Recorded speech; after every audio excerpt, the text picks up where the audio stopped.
All right, here we go. Here we go. Here we go. Episode Beer Crack. Cheers, man. Cheers.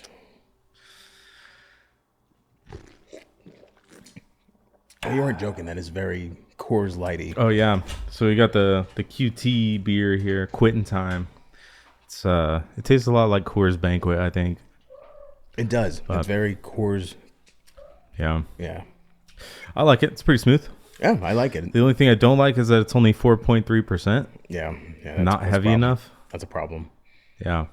I recently found one of the Voodoo beers.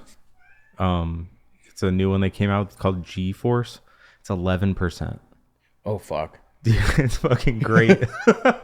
You drink 2 of those and you're ready for bed, dude. It's See, I have to avoid IPAs almost at all costs most of the time because, like, I'll be like, when I'm on a work trip, like, the last thing I want to do is get too fucked up and then spend all my money at the casino. Oh, dude. Yeah, I think the last work trip I went to Flagstaff to do a job, and we were only there for 2 nights. And when we were done with work, I was like, I'm gonna go to fucking the gas station in the hotel parking lot, and I'm gonna get a bottle of Bullet Bourbon, Oh, no. and I'm gonna drink half of it tonight and half of it tomorrow night. the guy I was with, he was like this older guy named Toby. I love that guy, and he was like, "Damn, dude, that's a lot." Because like they weren't gonna drink it. I was like, "This is for me. Like I'm gonna drink the first half and then the second half." And the next day I was so hungover because I don't really drink all that much. So the next day I was just so fucked up at work. It was pretty bad. This last time that I went to Tulsa, I was there for like a what was it, kind of like just like a refresher training, kind of like company does it annually. Mm-hmm. You're out there and we all just sat around the fireplace at our hotel and we just got absolutely hammered, piss drunk. All of us showing up into work the next day just to stare at a screen for 8 hours. We're all just sitting there just dying, just looking at each other, just fuck you. The day is just so long. Oh, it sucked, dude. It was hell. It just takes forever. But yeah. Oh, fuck yeah. Anyways, we got Trystin here. He's in Apex Alpha. He's organizing Sad Dad every year. For how long? This is year 5. Year 5. Yeah. And Apex Alpha is officially dead as of December. Really? Yeah, we played our final show at Nightmarizona. The very first okay. the very first winter version of Sad Dad's festival thing that we tried it out. It was kind of like just a little test run. Yeah. Are you going to move forward with it? I believe so. There's a lot try to do it again? Yeah, a lot of locals have expressed interest in wanting to do it. Yeah, I mean, you kind of got to put it out there first and get the name around. Yeah. And actually prove you're doing it before people really like take it seriously. Yeah. So. Well, there's a lot of bands that wanted to be on Summerfest this year, but we had to. This is the biggest we've done it this year. We got both stages this year at the Nile. I thought it was like that last year. No, last year we were supposed to. Just a lot of shit went down. We didn't end up getting it. So we had to fit like those 9 bands, 8 bands, 8 on bands one stage. Yeah, on one stage. That's year. a long show. It was long. Fortunately, the team that we have right now, along with we're partnered with 13th Floor. We work really well together, and it's just we kicked ass last year. Yeah, like the changeovers were going by like that, just super quick. We had stage managers last year who were just kicking ass. Yeah, that's what you need. You need a stage manager. It can't be the sound guy trying to that's not how it works. Fortunately, the stage managers last year, they kicked ass, and I'm hoping we can repeat that this year. But now that we have 2 stages, it is going to be there's going to be the need for more stage managing. New challenge. Yes, this is going to be a new challenge, but I'm up for it. Well, I'm excited because honestly, I've always thought that this like area, like Arizona, I guess, just doesn't really have a lot of like festival type things where it's like a lot of bands being showcased at once. Yeah, it's always like 2 shows a month with totally random bands, and it's hard to like keep track. It's hard to be consistent and go to all of them. It is. Like Sad Dad gives you a cool opportunity to see like a bunch of people at once. There's not enough of that, in Arizona. Not enough events like that. It's it's making a name for itself, and I'm very happy with it. I'm very proud of where it's coming, because like last year we had our very first out of state band. This year we have another out of state band who's coming to play. Who is it? Inhuman Hands from New Mexico. Okay.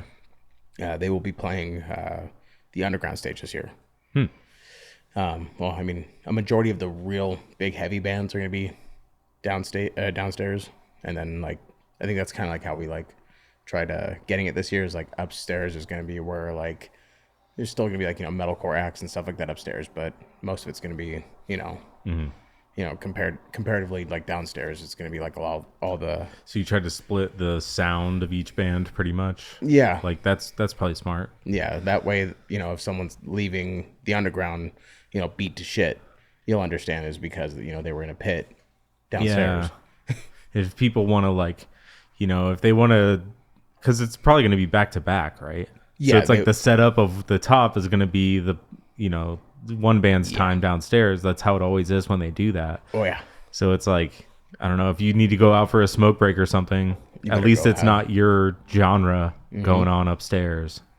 Well, so that makes sense. We've got a nice mix. We just announced 2 more bands yesterday. We announced Echoes and Ashes and it's Echoes and Ashes and The Endless. We have the final 3 bands are getting announced. Not tomorrow. I think Monday. I believe Monday is the final 3 bands, and then it's 16 bands total this year. 16. 8 on the main stage and 8 on the underground. That's a lot. Yeah, it's gonna be cool. I'm gonna have to go to that one. It's gonna be a big homie fest. Yeah, I'm gonna big homie fest. I'm gonna try to get some. I had some people I worked with at the last company I was at, and I've been trying to get them out to more and more metal shows. You know, I'm trying to convert people. Oh yeah, it's like the coolest people I know. I'm trying to like, hey man, come to this fucking metal show. I'm trying to get a lot of my coworkers to come too, because I'm like, you guys talk about wanting to go to like, you know, underground shows, you know, where a lot of not very well known bands and non-mainstream bands. I'm like, just come to a local show. And I'm like, I promise you go to a local show and people are throwing down 100 times harder than they are at a mainstream show. Like, yeah, like for sure. I'll be the first to tell you, I am a very huge Motionless in White fan, but you can go to a Motionless in White fan, they can play their heaviest song, and there's still people that are standing there with their arms crossed. You go to a Mouth Ripped Open show, and someone's getting their ass kicked. Yeah, I know what you mean. Or Killed by a Yeti show. There's someone's getting their fucking ass kicked in the next room over. Yeah, like go to a Metallica show. I'm gonna beat someone's ass to Enter Sandman. Yeah. Hey, give me 1 second. I'm gonna be right back. All right, we're back. I had to shut the window. It was too loud. True. But yeah, we were talking about Sad Dad and how there's so many damn bands this year. Yeah, there's a shitload of bands. Yeah, I gotta hit you up for some new guests. Oh, I gotta diversify my my guests. Oh, dude, I can get you plenty of guests. Yeah, that'd be great. Yeah, I need to get some of the newer bands. You know, some of the guys that are like in their 20s and stuff. Because all the guys that I know in bands are from my generation. They're like in their 30s, and there's so many more bands I've never heard of now. Like people are always starting stuff. I wish there were more bands in our scene that were. I wish our scene wasn't so against one another to a degree. Like you get a lot of the younger guys who are like, fuck the old heads, and a lot of the older guys who are like, fuck those new kids. They're all wearing skinny jeans and screaming. Yeah, I know what you mean. And I think a lot of that is mostly just like genre based kind of rivalry. Yeah. More than generational.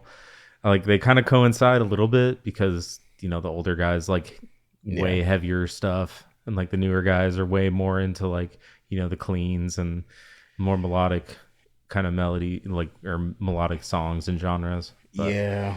So a lot of it's like that. And then a lot of it has to do with like the technology, like that's a lot of it too. There's just a lot of differences you could point to where it's just like, fuck you guys.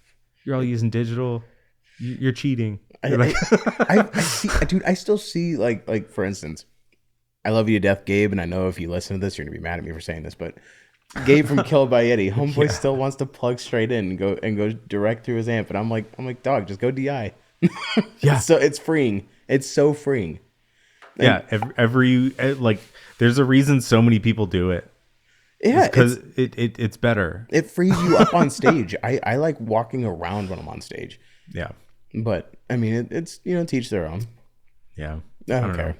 Some people are elitists. You want to run through a Marshall cab, whatever, or do you want to just run through an Axe FX? I don't care. It could just depend on the show, though. It might be better to plug straight in if you're like in a small ass venue. Yeah, if you're Palo Verde Lounge or something, or if you want to just play some like really OG metalcore and you want to like do Bullet for My Valentine covers, by all means, plug straight in. I'd love to see you downpick Waking the Demon. Go ahead. Yeah, man. I don't know. It's kind of weird seeing like the rivalries happen, but I don't know. There's a lot of variables there. Just to say, I think there's more gear rivalries right now than there are like actual genre rivalries. Yeah, just like people like, well, he uses a quad cortex. What a bitch. Then there's the goddamn coleslaw thing. Fuck Jesus. coleslaw. Come on. Fuck coleslaw. I just say the same line every time I see it on Facebook. Just see, there is good slaw. There's never good slaw. There is good slaw. There is not good slaw. Yeah. I will die on that hill. It's just like if you like coleslaw, that automatically means you enjoy Subway and you also eat Miracle Whip out of the jar. I fucking hate Subway. Dude, fuck Subway. You can't choose. It's one or the other, man. It's no, either you like coleslaw. I'm free to choose whatever the hell goes on in my own mind. All right. I don't believe that. And my opinion is 98% of coleslaw sucks. There's 2% out there that's good. It's the stuff you're not eating. That's like that. I hope you find that 2%. I hope you do. I will never find that good shit. It's out there. It's not good. Do you like vinegar? I mean, if my wings taste a little bit like vinegar, sure. I mean, okay, so the 2% of the good slaw is mostly vinegar.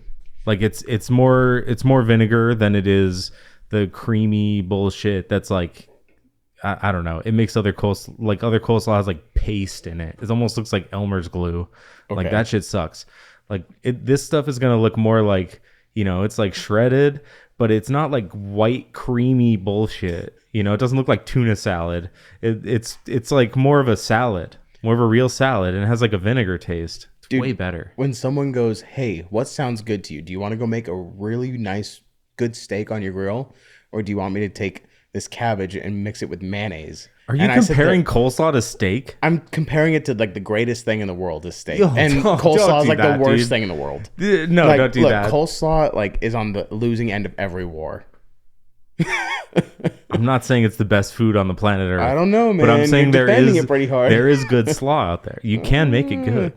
If you eat slaw, it's like you're a Dallas Cowboys fan. Like, let's just compare it like NFL. Yeah, and they make some good plays. Wrong. Occasionally. Wrong. Occasionally there's a good play here and there. Wrong. They are 30 plus years into poverty. Wrong. They get lucky once in a while. All right? Not really. You can get lucky making coleslaw and get it right. My birth was the downfall of the Dallas Cowboys. They will never see the Super Bowl. Well, agree to disagree, I guess. I gotta have this conversation with Kyler and Dakota. I will have this conversation. They're with next. Both of them. They're the next guest. Kyler and Dakota. You gotta find out if they're still married or not. They're definitely not. Are they divorced now? Yeah, it's but really depressing. It's a little sticky situation, They still hang out, so who knows what's happening. I don't know. Kyler, that divorce was really messy on Facebook. I remember that Dipper was doing his live. It made waves. Yeah, through the community. It really did. We all felt it. Yeah, we did. In our hearts.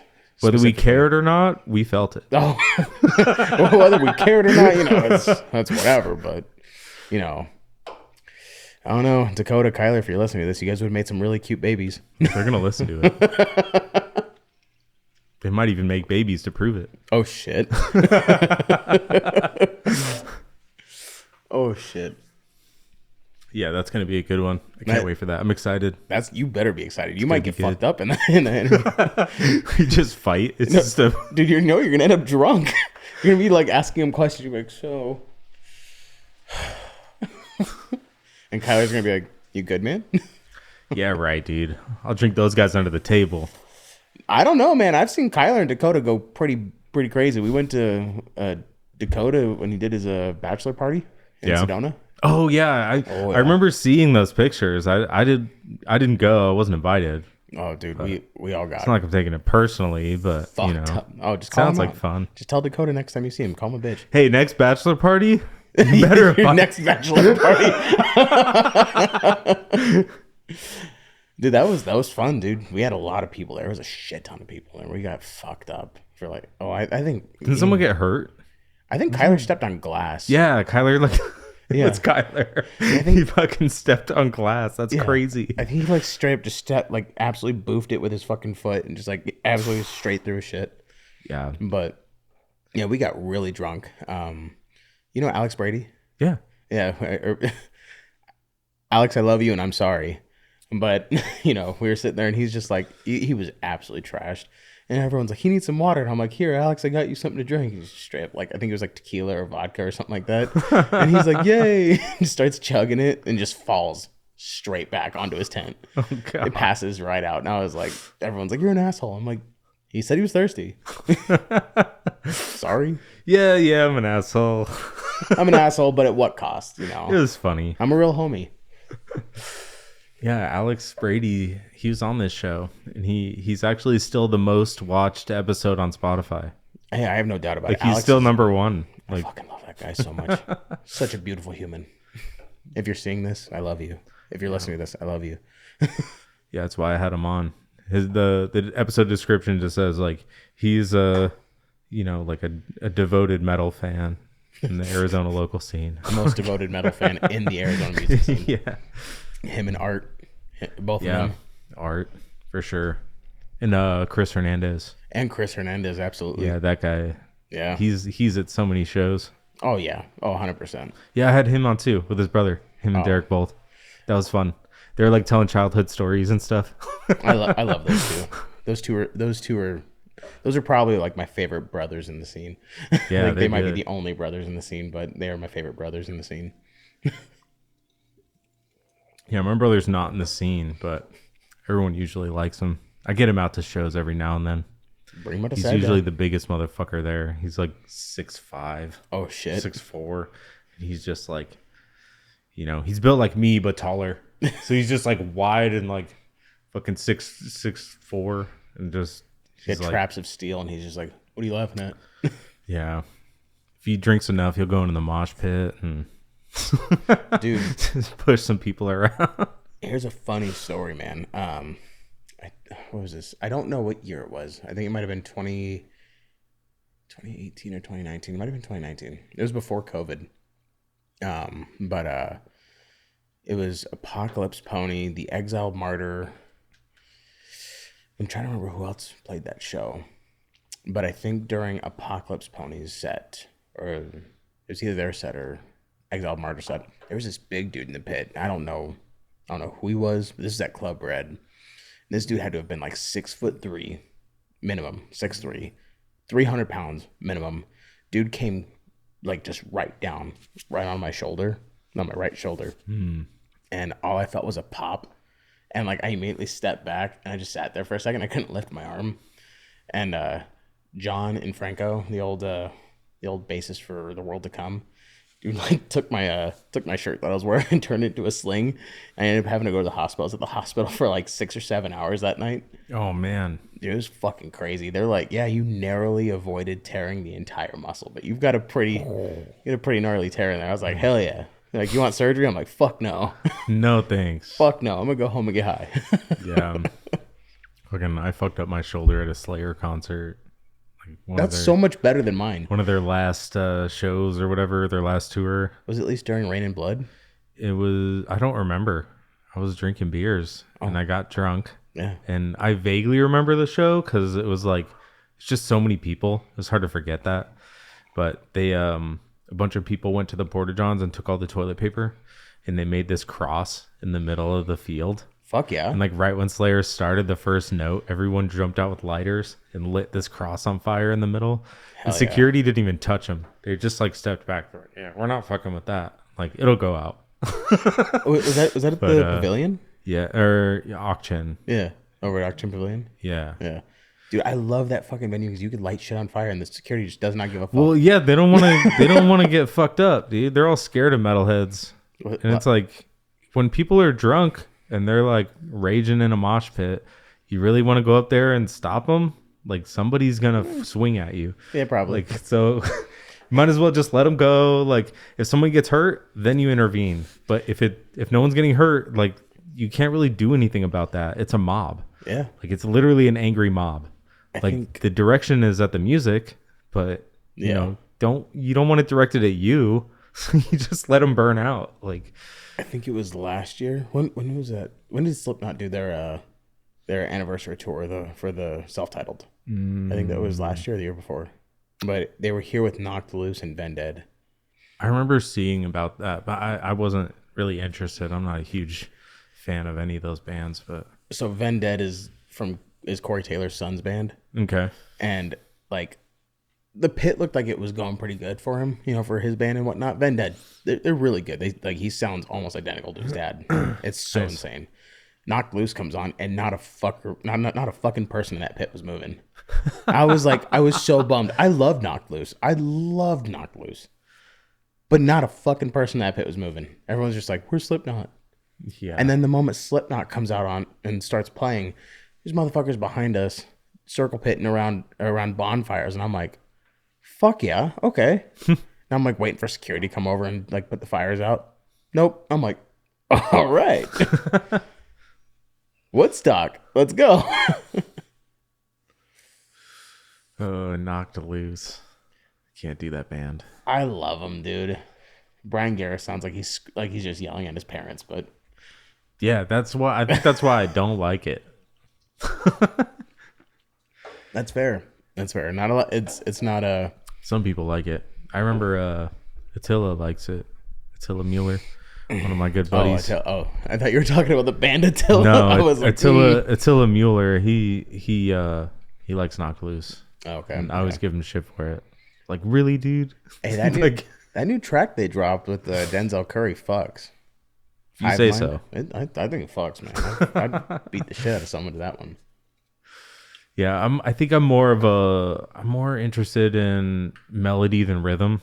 Okay. I think it's where a lot of my interests are. Like one of my favorite bands is like Black Dahlia Murder. It's like all melodic. Black Dahlia is goated though. Yeah. I mean, that's just a clear example of the kind of shit I like. Just really melodic guitars. Like if somebody doesn't like Black Dahlia, there's something mentally. They haven't heard it. Yeah. They're just talking shit. Yeah. They just haven't listened to it. Like 100%. Because I see people all the time, they're like, why the fuck would I listen to that? You can't understand what they're saying. I'm like, have you listened to them? I don't need to. Fuck you then. Shut up. Like why is that the deal breaker though? Like when I first liked them, like I didn't know what they were saying either. And then, like when I started listening to the lyrics or like trying to understand the lyrics or like reading along with the song or whatever, I'm like, damn, this is that much better. Yeah. Like Trevor and he was an amazing lyricist, dude. Oh, yeah. His lyrics are crazy. Like I couldn't imagine writing shit like that. He's a storyteller. Yeah, it's like a fucking novel, but within 100%. A death metal song, and it rhymes, and the rhythm is great along with the guitar. It like doesn't even match the guitar, but it's still really good. It's just like that. It's like that clip. This motherfucker just don't miss. Yeah, he just don't miss. Really, dude. It's crazy. I don't know. I talked with Connor at length about it. Oh, as you should. He like based his band off of Black Dahlia Murder pretty much. That's fair. He's like totally unashamed about it too. Yeah, he shouldn't be. I love Connor. Like Black Dahlia is my influence. Like that's it. Like I don't care. Like that's who we're going for. Like, nice. So, what's your opinion on metalcore? I don't think I ever asked you. I'm not a huge fan of metalcore, honestly. There's something about the I don't know. It's not like there's parts where the heaviness drops out, and it's kind of like cleans with it almost gets like a slower tempo, and there's cleans. Like it's almost every song this happens. Yeah. And I know that's just part of the genre. Like you have to have cleans and like have like a hook in the song, and like that's part of the song. And it's like, dude, I just want it heavy all the way through. Like I'm like, Black Dahlia, they don't have any of those clean parts. They just slam out a song like the whole 4 minutes, you know, and it's like, that's the kind of stuff I like. Okay. So with metalcore, like there's some parts of the songs where I'm like really into it. Like, yeah, this riff is dope. It's super heavy. It's great. And then it'll break into a clean vocals and like, you know, clean guitars. It starts strumming. I'm like, ah. Like, dude, part of me wants to regret asking you what your opinion is on new metal, and then I'm like, I know I'm gonna regret asking you what your opinion is on new metal. I mean, there's some new metal songs that are heavier than metalcore songs. Oh, absolutely. Sometimes. So it's like, I don't know. Slipknot's like good. It just was never one of my favorite bands growing up. Mm-hmm. Like there's certain songs that are great. Like I like all the classics by Slipknot. They all sound good. What about Korn? Korn, like there's some songs that are catchy. I enjoy Korn. You know, they're like catchy new metal. You know, like they exist. You can get those songs stuck in your head. Like they do it on purpose. It's like the rhythms or like the riffs are so simple.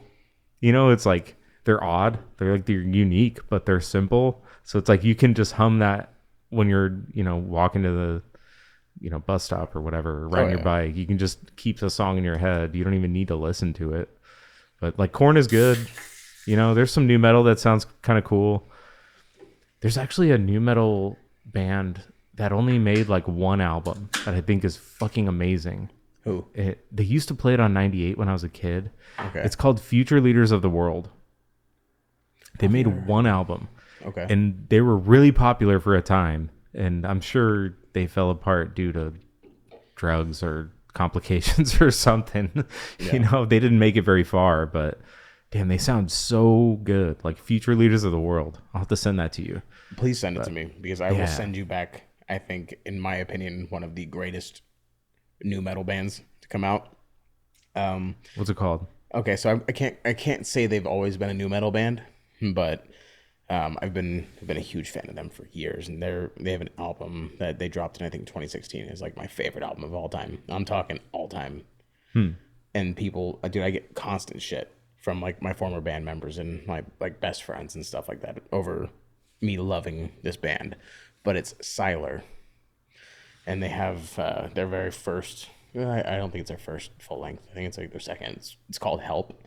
That album, front to back, just 10 out of 10, magnificent. I'm not familiar with that band, honestly. It's not really a like I don't recognize the name, so I'll have to look it up. They I think they like broke up in like 2019 or something like that. They just came back like over the last 2 months after being gone for like 8 years. It was crazy. They dropped 2 new tracks out of nowhere.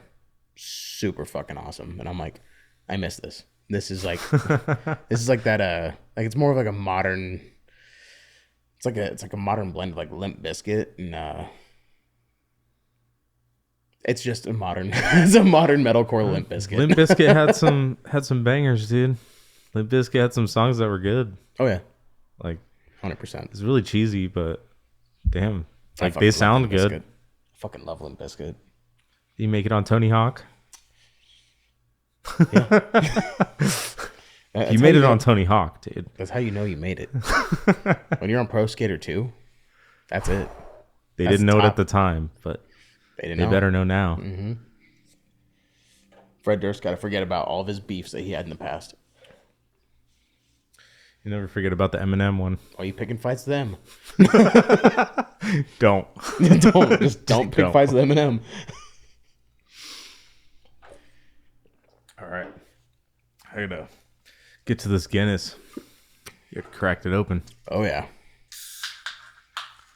Whoa. That's just the nitrogen. Just the nitrogen.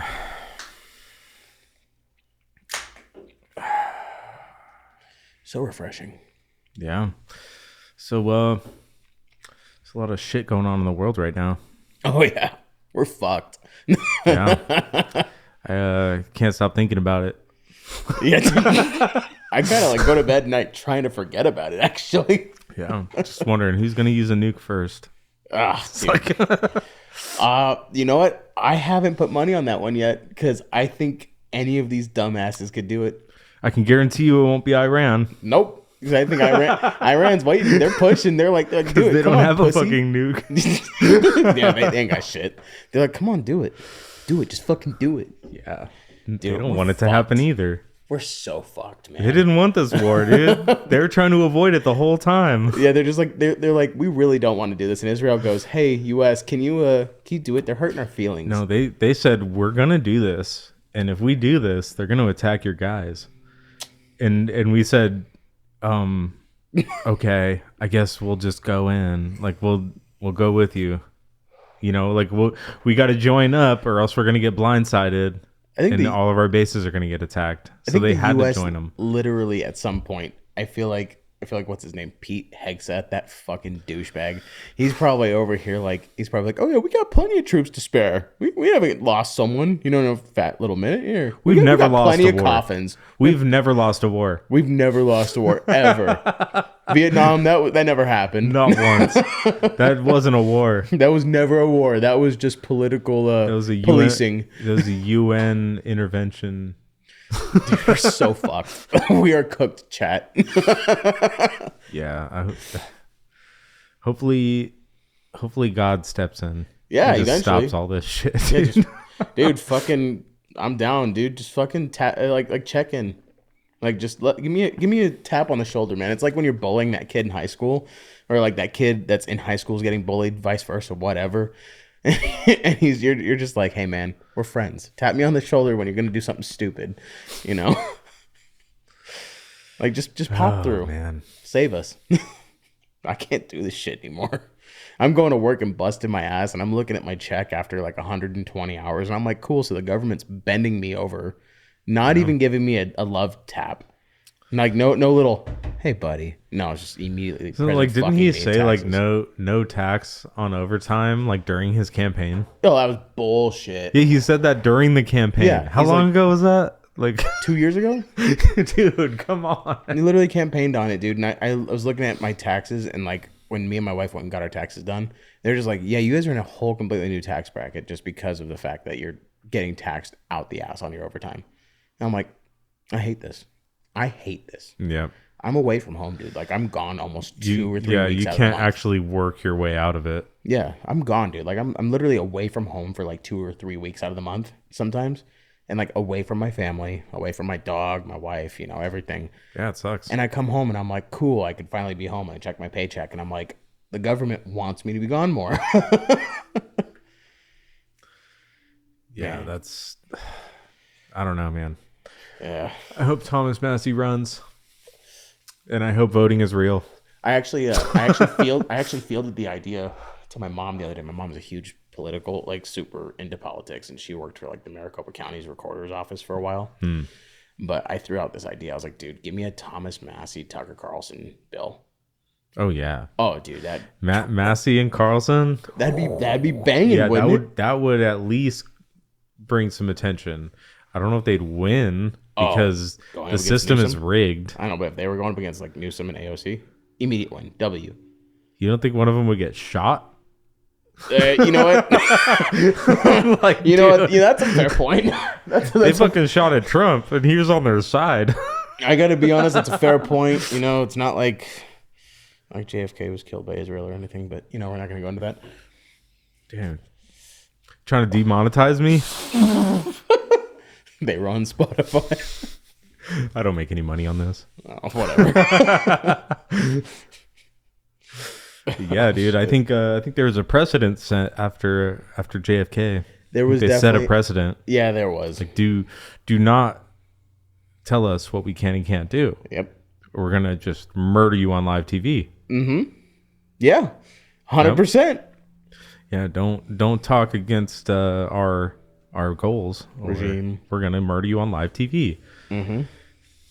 That is. I feel like wasn't there another murder on live TV recently? Yeah, in September. Well, except it was. It wasn't. I don't think it was televised. It was on social media. Oh, it was televised. It was live. Like, there was live feed. That's why so many people had the video. Oh shit! I didn't know that. Because there's a live feed for it. Yeah. I saw it on Twitter.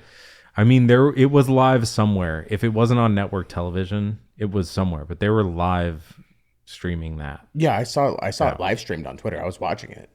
And when it happened, I was like, "Oh shit!" Oh, and dude, the stream went dead like 10 seconds after it happened. Like whoever was streaming it was like zoomed in, and I was like, "Yo," I was like, "No, not the move."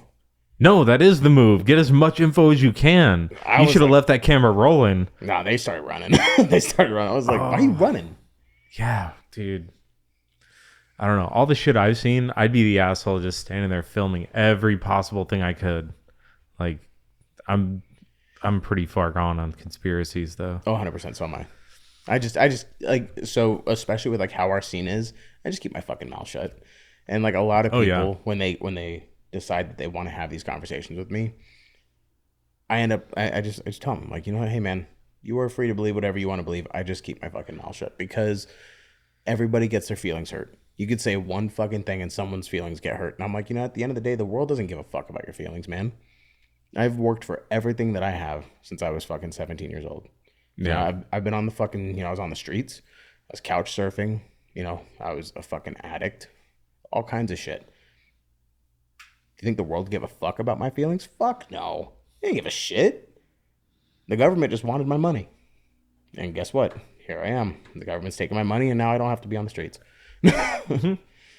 But you could fucking have a conversation about politics with someone that you could be like your best friend. Next thing you know, nope, feelings are hurt. I'm gonna go cry now. Fuck that shit, dude.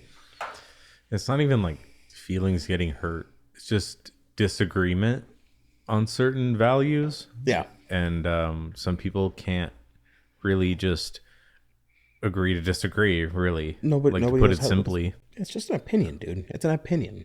Yeah, there's people I know that disagree with some things I say, and I just don't talk with them about it. Exactly. You just got to. It goes both ways too. Mm-hmm. It's not just liberal leaning people. There's conservative leaning people. I just don't fucking talk to about it. Yeah.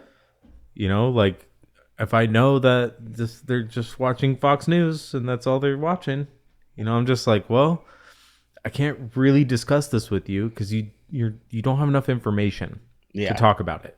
Yeah. You know, you're going to feed me the information you've been given. I already know what you're going to say. You're going to say everything Fox News says. And like, that's, you know, if you want to live in that world, that's fine. But I can't really have a conversation with you if you're not going to look at all the information. Dude, I will. Here, let me make this. Let me tell you something that just recently happened a couple weeks ago. I saw a clip of Nick Fuentes and something that he said made me laugh hysterically hard. And so I reshared it or whatever. I didn't post it on my stories or whatever, but I like reshared it on Instagram. Yeah. And here, pull that closer a little bit. Somebody saw. Here, pull closer and just point it at you. Yeah. Okay, cool. Yeah, that's good. Somebody saw that I reshared it, and they immediately thought that I was some racist Nazi or something. I was like, dude, I don't fucking pay attention to these people. I don't know who this Nick Fuentes dude is. I had to do research to find out who the fuck he was. And they were calling me names like, they're like, you're a groiper. I was like, what the fuck is a groiper?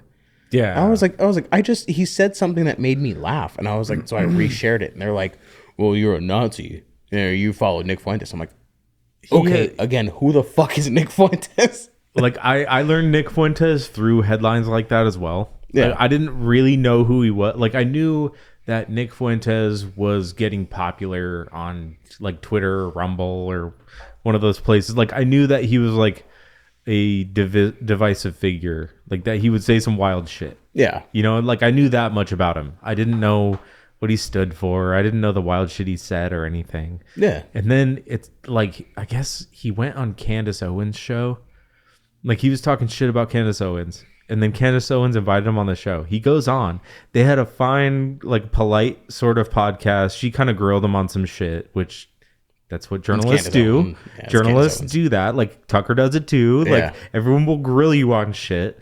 But he flipped out on his podcast and like made a huge deal of, and like that's where he got really popular. So he started like fighting people, you know, like, and yeah, he just kind of rose up.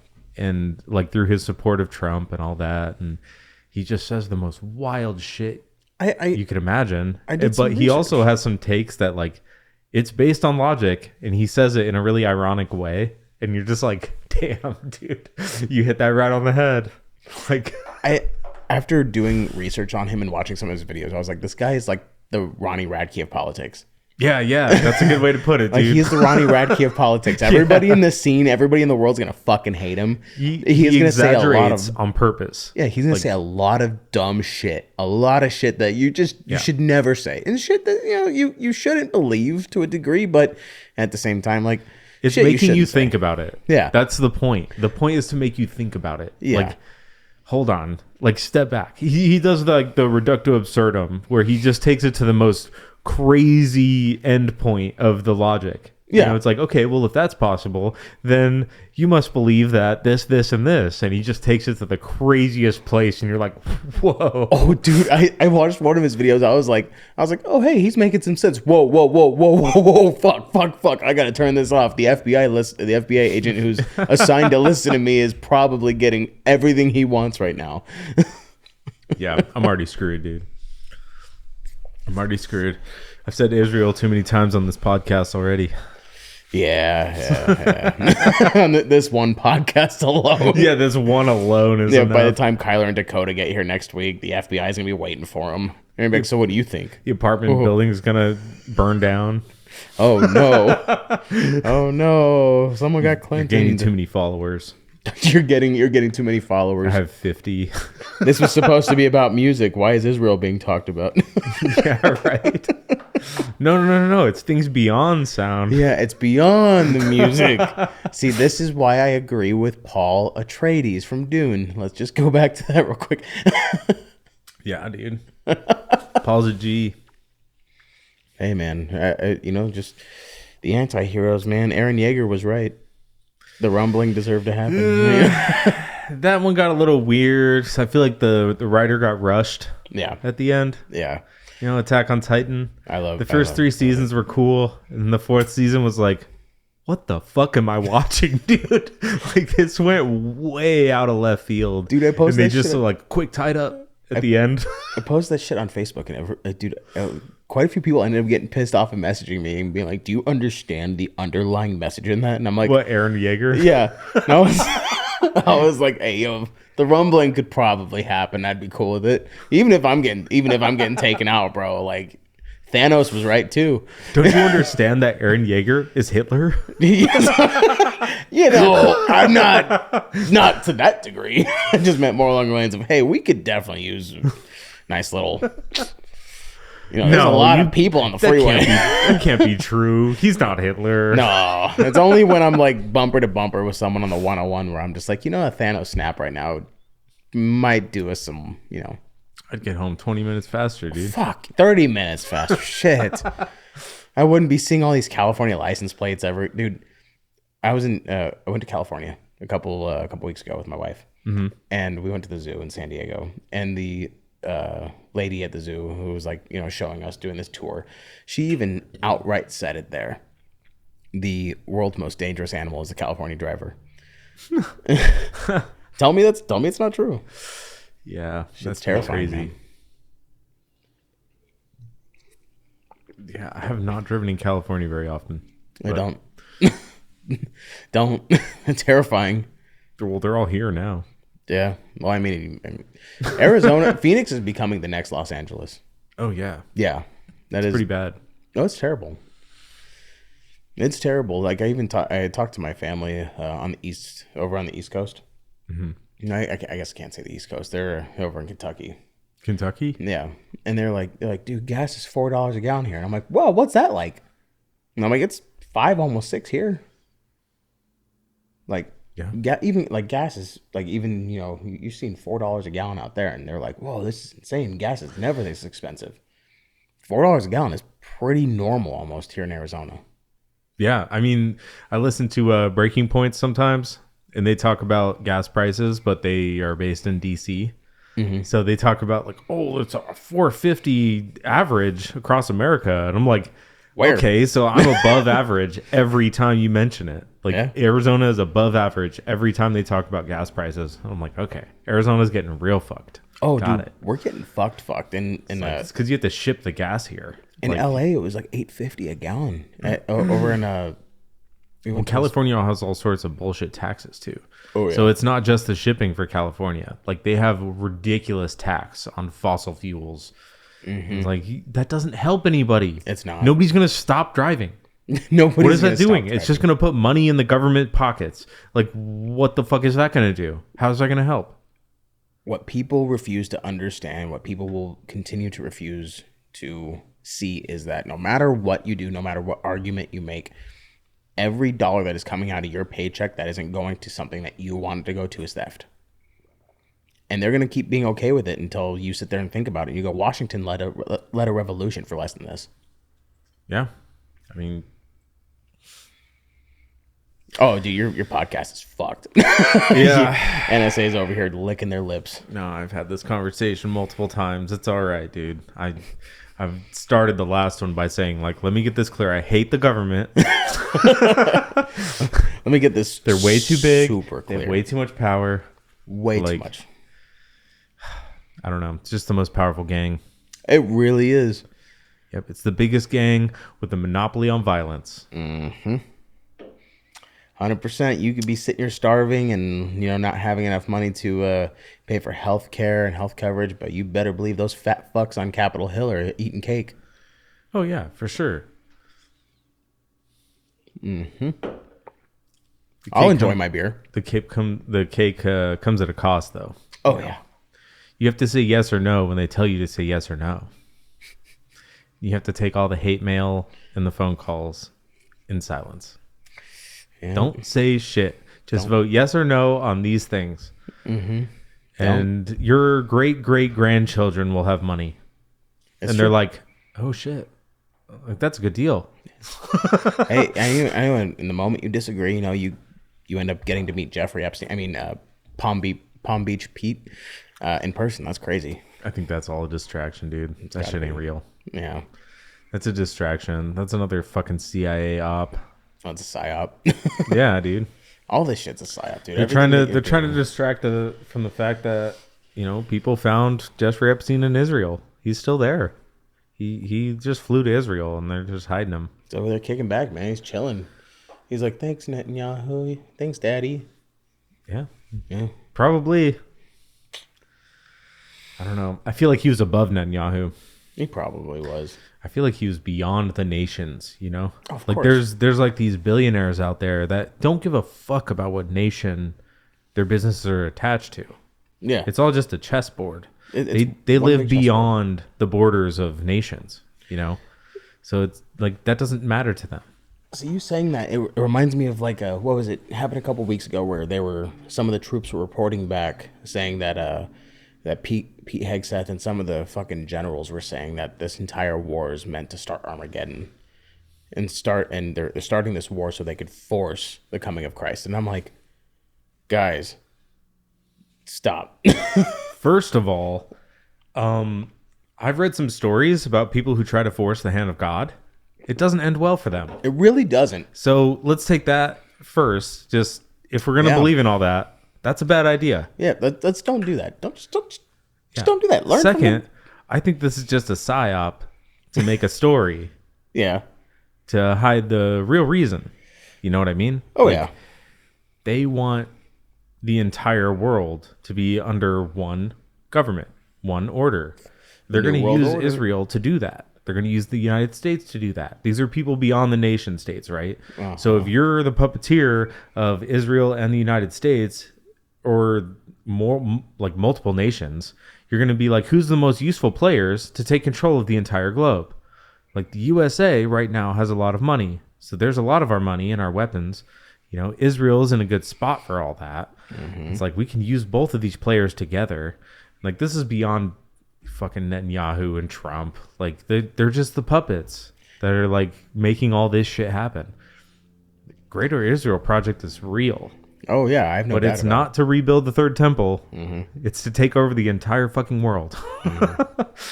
Man, the urge when you were just saying it was just things beyond, just for me to go things beyond sound. Haha. I don't even remember saying that. Yeah. Well. You caught it before me. Shit. I did. I caught it before you. It was just, it was a blooper from before we started filming. Yeah. I mentioned it again earlier, though. Yeah. I did make that joke. You did. You did make that joke.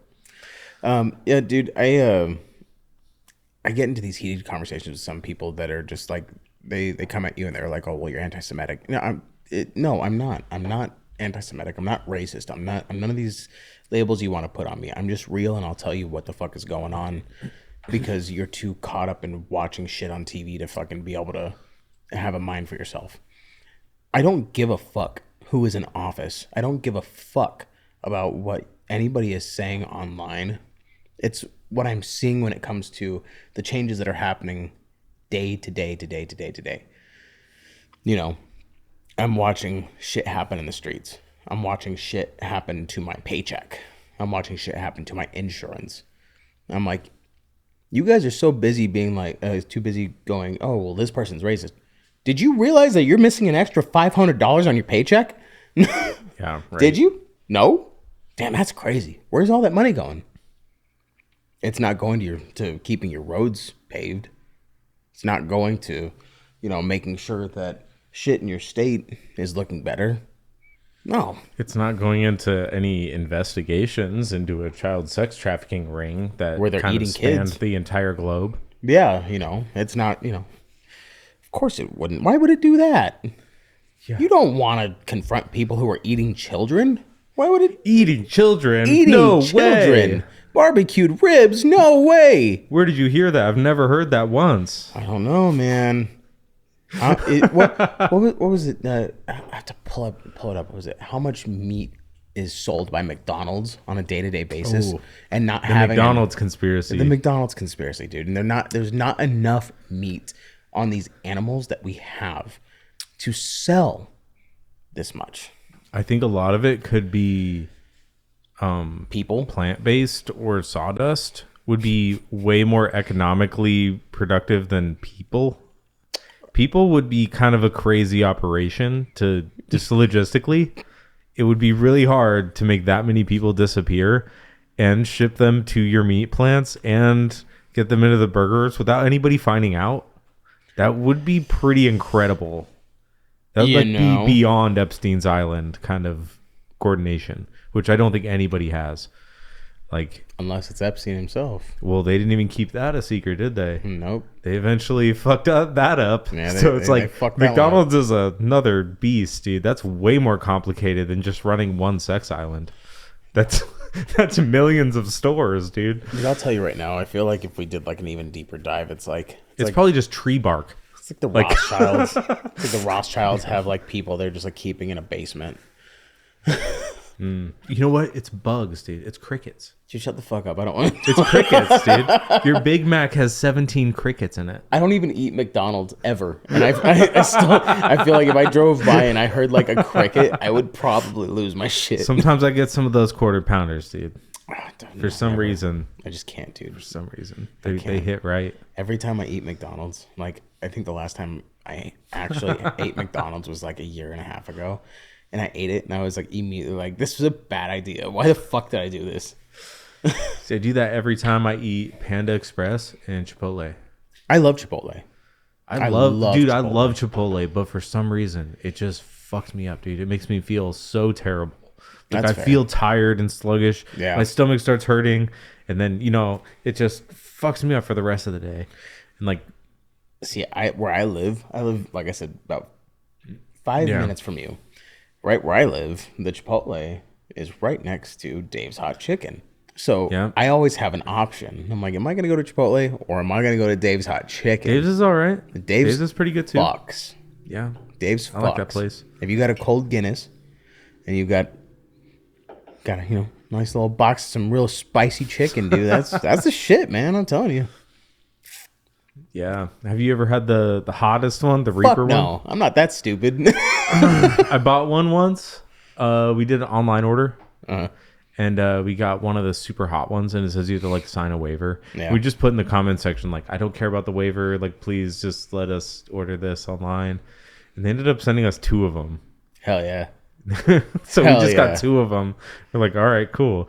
We got normal meals, right? And then we'll just try one of these out. And I took one bite. It ruined the rest of the meal. I couldn't fucking eat anything. My mouth was on fire. I was crying. My stomach hurt. It's dude, this is horrible. They were black. They were literally like the color black. Yeah. When we got them, I was like, took one bite and I was like, oh, this is terrible. It's like, a horrible idea. Terrible idea. And like 2 minutes later, I'm just sweating bullets, just like dying. Like, oh my god, dude. Dude, not worth it. Do you remember JonTron on YouTube? JonTron, that sounds really familiar. He used to do just like a lot of videos on like video games and shit. Yeah, I knew he's a video game guy, but I don't remember what he looks like or anything. Every time someone talks about like being on the ground, like just like their stomach hurting and stuff, just always reminds me of like it's like a 10-second clip of him eating a gyro. And he's so excited to eat the gyro, and then just like 5 seconds later he's on the couch just screaming in agony. He's only got like 2 bites in and he's like crying. There's always like a popular gamer like in the streaming world. Right now I think it's Queso. Queso's the popular one. Queso. Dude, I love that guy. Fucking lose my shit. I had to show my wife who he was. Videos. I was like, dude, no, I was like, that man just, if I could make money off of getting roasted the way he fucking does, man, I'd be about it. He's like, John Wayne Gravy? Ban him. Ban this motherfucker right now. You're out. You're fucking gone, dude. What was I'm trying to remember. There was a snack on Titan. A snack on Titan? Yeah, and he was just like, he's like tried like keeping the laughter, and then he's like, fuck, ban him. Does he actually ban people, or is it just like he just says it? I have no idea. I think he's just saying it. Yeah. If he's actually banning people, I mean, you could be like, oh, hey, you hurt his feelings. He wouldn't be able to keep his base, dude. He'd be kicking out all the good comedians. Yeah. Like the people that make it funny, he'd be kicking them all out. They're kicking out all the Tom Segura's and Bert Kreischer's. Yeah. Bert Kreischer. I fucking love and Tom Segura. I don't like either of them, dude. What? I love Tom Segura more than my type of humor. Like Tom Segura, I could see why people think he's funny. Mm-hmm. I don't know why Bert Kreischer got so fun. Like because he laughs at his own jokes. He does have a funny laugh. Yeah, but if that's it, funny. Like that's sad. That's literally why he's funny, is because he's friends with Tom Segura and he laughs at his own jokes. Yeah, he had that one story that got really popular. He got a movie out of it. Yeah, he made a whole movie out of it, dude. He couldn't stop writing it. Yeah. Like that was his whole popularity. People will sit there and be like, he's got all these funny jokes. I'm like, dude, I think the funniest thing I've ever seen from Bert Kreischer is there was the episode of Two Bears, One Cave, and he had like an entire like fucking like 120 ounces of Kool-Aid. And Tom Segura's like, wait, are you actually drinking Kool-Aid in that? And he's like, yeah, it's red. I'm just like, you're drinking a gallon of fucking Kool-Aid? My favorite one is when he gave Tom Hitler's teacup. That was funnier than shit. That was hilarious. And Tom's just like he got Hitler's teacup. And he found it and gave it to Tom. No, of course I didn't buy it online. I sent somebody to where do you go? I forget where the fuck the CIA files where Hitler went to. Argentina. Yeah, Argentina. I went to Argentina. Argentina, found it in a antique shop. Oh man. Well, I gotta go to the bathroom real quick. So let's take a quick break. Sounds good. After all the Hitler talk. All right, ready? We're back. Beer number 3 hitting this Voodoo Ranger Juice Force IPA. Juice Force. Cheers. Cheers. Oh fuck, that's good. Damn it. Yeah, man. It's like orange juice. Dude, that is good. That is so stupid good. Yeah. It's a 9.5 too, so if you drink too many, you won't remember. If you drink too many Paul Walker, I don't know what you won't remember, but you won't. I don't know what you won't remember, but it's gonna be spotty. Just letting you know. I can personally attest to that. The last Sad Dad I went to. Yeah, man. I went for a little bit. I think I saw like 3 or 4 bands. And I went over to another show at Metalheads MC, and I got so drunk. Like it was a bad night for me.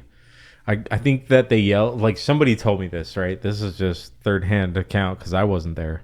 But somebody told me I tried to bring the rest of my beers in to the club. It's this private club, and the door guys got so pissed at me because I tried to bring in my own Voodoo Rangers. Hell yeah. I drank way too many Voodoo Rangers. I brought a 12-pack and drank most of them myself. So I was like fucking gone. Dude, back. And I feel embarrassed because that's like a private club. It's the same dudes who run it every time. So if I go back, they're going to recognize me. It's not like I just blend in to a crowd. Shave your head. Like, yeah, I'm a very recognizable person, dude. So I can't hide from those guys. Like, dude, what was it? I think it was 2018 and 2019. It was I, Pariah, The Exiled Martyr. I want to say there was... I can't remember who else was playing that fucking show. For the life of me, I can't remember. I think it might have been like Apocalypse Pony. But we were all getting fucked up in the green room at Pub Rock. Dude, there's like... That was a legendary night because we had like Steve from My Pariah hanging from the fucking rafters at Pub Rock during his set. Nice. It was fucking insane. And like the funniest part is it was back when the kick for White Claw started coming out, where everyone was just like, "Oh, White Claw, the claw's the law." Yeah. We were going to the liquor store down like right around the corner from Pub Rock and buying as many cases of White Claw as we possibly could. And just bringing them over to Pub Rock, and security would be like, "You can't bring those in." Okay, walking around the corner and like putting them in a duffel bag, and then just walking in and like yeah, it's my gear. I'm getting ready to go on stage. Walk into the green room and just empty out like 12 packs of White Claw. Everyone's just getting fucked up in the green room. The band can't bring alcohol in. Apparently, Come on. Yeah, Pub Rock was making it so that we couldn't bring them in. It's the band. It's not like. You're making the band buy your alcohol too? Come on, dude. I think for the crowd. I think Steve from I, Pariah, John Hasemeyer. There's so many people that were there, dude. We were getting so obliterated off of White Claws, and it was no laws when you're drinking the claws. Exactly. There's no law when you're drinking the claw. I distinctively remember somebody having to change their pants because they were getting ready to go on stage, and they were like, "I got to put my skinny jeans on." They were like trying to jump into their skinny jeans and stuff while they're drunk as fuck falling over. I'm just like, this is a good night. This is our scene. Skinny jeans. Dude, just don't. Yeah. Just wear cargo shorts or something. Like, wear something that's like active. Something you can move around in. Yeah, bring back the 2010 Suicide Silence look. Just everyone's wearing cutoffs and camo shorts. Dude, wear something loose, dude. You're moving around on stage. Yeah, like I don't want to see a dude in skinny jeans. That's not. What are you talking about? You don't want to see ball bulges, bro? Yeah, that's not gonna get me fucking jumping in the mosh pit. I'm sorry. Like, fucking. I don't know. Trevor did it best. Just no shirt and cargo shorts. Just no heartburn shirt tattooed across his big ass gut. Like, hell yeah, brother. It's like, fuck, dude, let it out. That's fucking metal right there. That's rock and roll. Could you imagine Trevor in skinny jeans? No, because he'd probably rip them off. He'd probably turn them into shorts. He'd probably be like fuck this. It's the Hulk. Yeah, dude. Not even the Mark Ruffalo Hulk. He's got to be like the Lou Ferrigno Hulk. Mark Ruffalo, dude. What a guy. Oh, yeah. What a guy. What a guy. That's a way to put it. What a fucking guy, bud. Just be an actor, dude. Just act. Just stick to what you're good at, bro. Stop trying to be real. Just stick to what you're good at, homeboy. Dude, Disney's so screwed. No, we're all fucked. I was like back on our topic of like everybody getting their fucking feelings hurt. Like, dude, just fucking get over it. We're all fucked. We're probably a year away from all of us getting turned into fucking shadows on walls. Dude, I saw an article the other day that was this guy who plays in the new Star Trek show. Do you like Star Trek? You a Star Trek fan? Star Wars is better. I mean, you could have that opinion, but you could still like Star Trek. You don't have to hate Star Trek. Have you seen it a lot? The only reason I've ever watched Star Trek is when people said when I was younger and I had hair and I was skinnier that I looked like Chris Pine. That was the only reason I ever watched Star Trek. I mean, no, I'm not talking about the movies. No, the remakes, yeah. That was all I ever watched. No, I'm talking about Next Generation, Voyager, Enterprise. I tried watching Deep Enterprise. Space Nine. I tried watching Enterprise. I was not a fan. Enterprise is a little rough. You have to really be already into it to watch Enterprise. But Next Generation is the best by far. Like, it's the best one. So if you watch Next Generation, I guarantee you'll like it. Like, there's something for everyone in that show. It's good. I get it. I mean, I'm more of a Star Wars person. My brother-in-law is more of a Star Trek person. He doesn't watch Star Wars. I don't watch Star Trek. Oh, well, if you watch Next Generation, you'll get sucked in. There's going to be something that pulls you into it. So just a warning. Like, if you start Next Generation, you're going to want to watch the entire thing. Like, all the characters are so good. And it's not like, it's not like fight scenes and battles, but it's like, what if we did go out into space, started finding other shit, started finding other species and stuff? Like, this is what the scenarios, it's like hypothesizing what the scenarios would be every time. Yeah. So it's like the episodes are interesting. It's like, holy shit, what if we did find a race of beings on a planet that was all women dominated and the men were all effeminate? Like, there's like an episode like that. It doesn't age well, but it doesn't age well, but no, but it's fun to watch. It's like the Amazonians from Futurama. Yeah, exactly, dude. But it's like from the 80s, so it's like whatever they predicted might exist. And like, Death by Snoo. It's a pretty cool show. There's a lot of shit that's outdated in that show, but is it outdated or is it? They could not have predicted the woke rising. Like, they could not have predicted that. There's no way. Stop my feelings. Knock it off. Yeah, exactly. Star Trek is pretty good, but I saw an article that showed the new series coming out, and Star Trek has gone woke like pretty badly. I don't even know the definition of woke anymore, because like I'll tell you right now, like I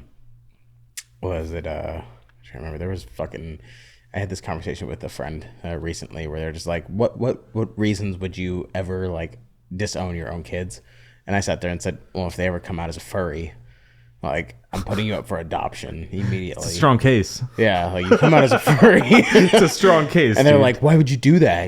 They have feelings too. And I'm like, you make that sound like it's something. You don't disown them. You try to like teach them, like, this is a hobby.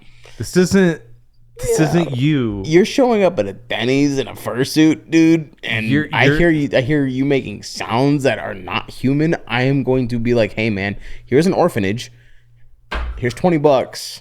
That'll get you absolutely nothing in today's economy. Have a good rest of your life.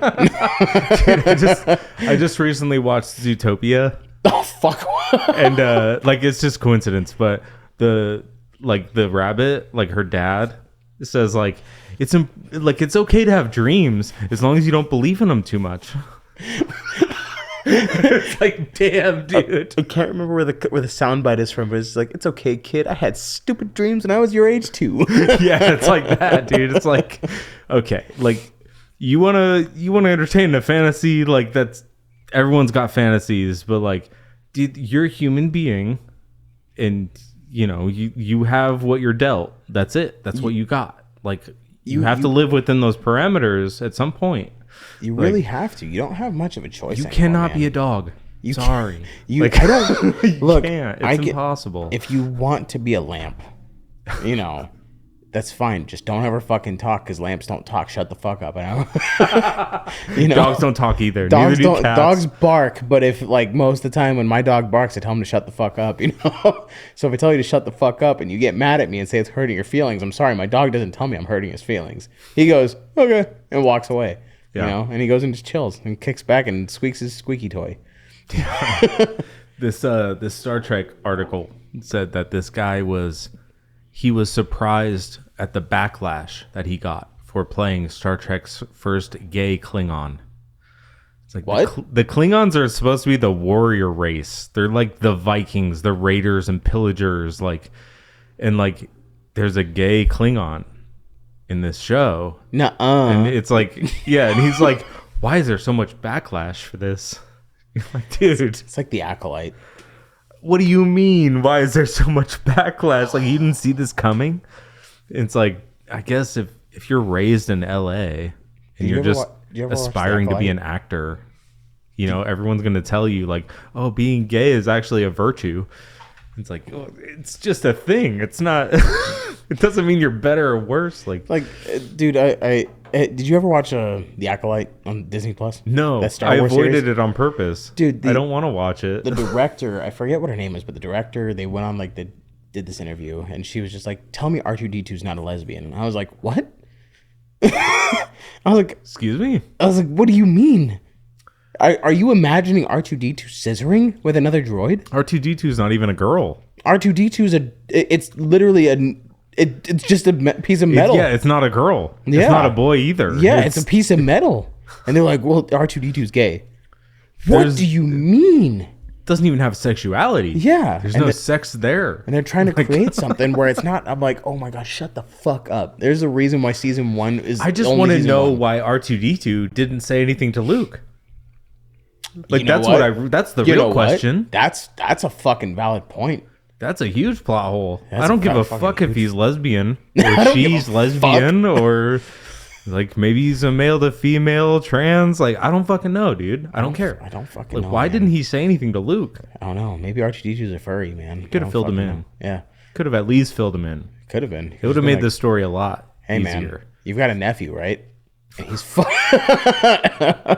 and Disney says you're fucked. You ever watch someone just die and turn into thin air outside of Yoda? Yeah. Obi-Wan. Okay. Oh, all right. So Obi-Wan, Yoda, and Luke. Yeah, the only 3. Yeah, all 3 of them said, "Fuck this! I'm just gonna go." At least they're the only 3 on film. Yeah. There could potentially be others, I guess. Probably plenty of canon characters. Yeah, the Star Wars universe is pretty expansive. Yeah, there's a lot of it. They kind of open it up to the world. They're just like, yeah, anything you write is canon. Yeah. They kind of did that for a while. Yeah, they backpedaled. That's why I really look, I love The Mandalorian. I thought The Mandalorian was really cool. That's a good show. That's a really good show. Yeah, and then they're like, hey, this is going to be the only thing Star Wars comes out with. And I'm like, fucking stop. Have you played any of the Jedi Survivor games? No. All right, so Jedi Survivor, Fallen Order, fucking phenomenal game. Survivor, even better. And part 3 is supposed to be coming out like the next year or 2. Okay. Super fucking awesome. If Star Wars wants to do something that's going to benefit their fan base and benefit them as like an entity, fucking make a movie with Cal Kestis. Holy shit. I've seen posts about that. Dude, how people want that to happen. He's fucking about it, dude. The guy who voices him, who he's modeled after, who plays the guy off of Shameless. Dude, that's fine because he's not a bad actor. Like, he's a good actor. Yeah. I don't want them to showcase his sexuality. Fuck no. But they will. That's the problem. They will. That witch chick. I mean, they're gonna make him crush on several dudes throughout the whole series. And why would they do that? But in the game, he's crushing on the witch chick. I can't even remember her name right now because this Voodoo Ranger is doing his fucking work. Do you think they wouldn't make him interested in guys? I feel like if Disney just started putting out Star Wars, Mace Windu would have been gay, and it pisses me off every day. Do you think Samuel Jackson would play a gay guy? Yeah, every day. Would Samuel Jackson play a gay guy? Fuck no, motherfucker. Fuck that shit. Yeah, the fuck no, dude. But that's what I'm just like, dude. Fuck. I hate Star Trek simply because of how stupid it always was to me. But like Star Wars is becoming so stupid. I love Star Wars to the core of me. I will always love Star Wars. But 7, 8, and 9 fucking suck ass. Yeah. I'm so happy Kathleen Kennedy doesn't exist anymore. Oh yeah, she nothing she said made any sense. When they said that the next Star Wars movie after Mandalorian and Grogu comes out is going to be that Starfighter movie with Ryan Gosling, I'm like, why the fuck are you bringing Ryan Gosling into the Star Wars universe? I'm about it. Fucking Ryan Gosling's a phenomenal actor. Name recognition. Yeah, but I'm like, at the same time, like, they're like, there's going to be a lightsaber battle in it. Then why the fuck is the movie called Starfighter? Or like X-Wing or whatever the fuck. I don't even know what it's called. Are they going to like bring Rey into it? I fucking like she's going to make a cameo appearance in the last couple episodes. Like, look, with Kathleen Kennedy not being in charge of Star Wars anymore, if Rey comes back, it needs to be like actually cool. because I can't deal with this fucking. Oh yeah, I learned how to do this out of fucking nowhere. Out of thin air. I'm a lightsaber duelist. This bitch knew nothing about Star Wars. That's my biggest gripe of the whole story. She knew nothing about the Force, and the next thing you know, she's like watching Kylo Ren fuck Finn up, and she goes, "Guess what? Give me that sword." Yeah, and she just is can beat Kylo, who's been training with fucking Luke. This motherfucker got embarrassed by a junkyard bitch. Yeah, like she's just some bitch. Like it just came out of nowhere. You telling me this emo in his 30s got his ass whooped? She genetically knew how to fight with a lightsaber because she's Palpatine's granddaughter. Look, Palpatine was a bitch, and he was bitch made as fuck. And if he wouldn't have caught Plagueis off in his sleep, Plagueis would have fucked his ass up. That's all I'm saying. Yeah, Palpatine's a bitch. Yep. He is really like he just used political power to get his power. Like he didn't actually like fight to the top. He politically ruined everybody to get to the top. I need you to. So for this specific part, I need you to make sure there's a timestamp here in this part of your podcast, so that Gabe and Connor and everybody else who's a part of Bespin Banter can hear me when I say this. Qui-Gon Jinn is better than Obi-Wan Kenobi, and there is not a conversation on it. If you think that Obi-Wan is better than Qui-Gon, you're stupid. And you're a bitch. And your bloodline is weak. That's all I'm saying. Qui-Gon, if Darth Maul wouldn't have pulled out that bitch move and Obi-Wan would have actually used that Jedi speed that you saw in the beginning of Phantom Menace instead of him lightly jogging to burn off his little calories that he probably ate sometime before that fight with Maul, if he would have just sped up through that, Qui-Gon would have finished Maul off. Simple. Yeah. But Obi-Wan's like, no, I'm going to lightly jog to this laser field and make sure my master gets absolutely gotted by this fucking red tampon looking motherfucker with horns. Obi-Wan could have done more. He could have, but he's a bitch. He is kind of a bitch. Obi-Wan's a bitch. That's part of his character, though. Being a bitch? He's unsure, right? That's part of his character is being unsure. And that if Obi-Wan wasn't unsure, it wouldn't be Obi-Wan. He was always hesitant. He was like, well, I don't know if we should move this fast. I don't know if we should train you this fast. I don't know. You know, he was always like cautious.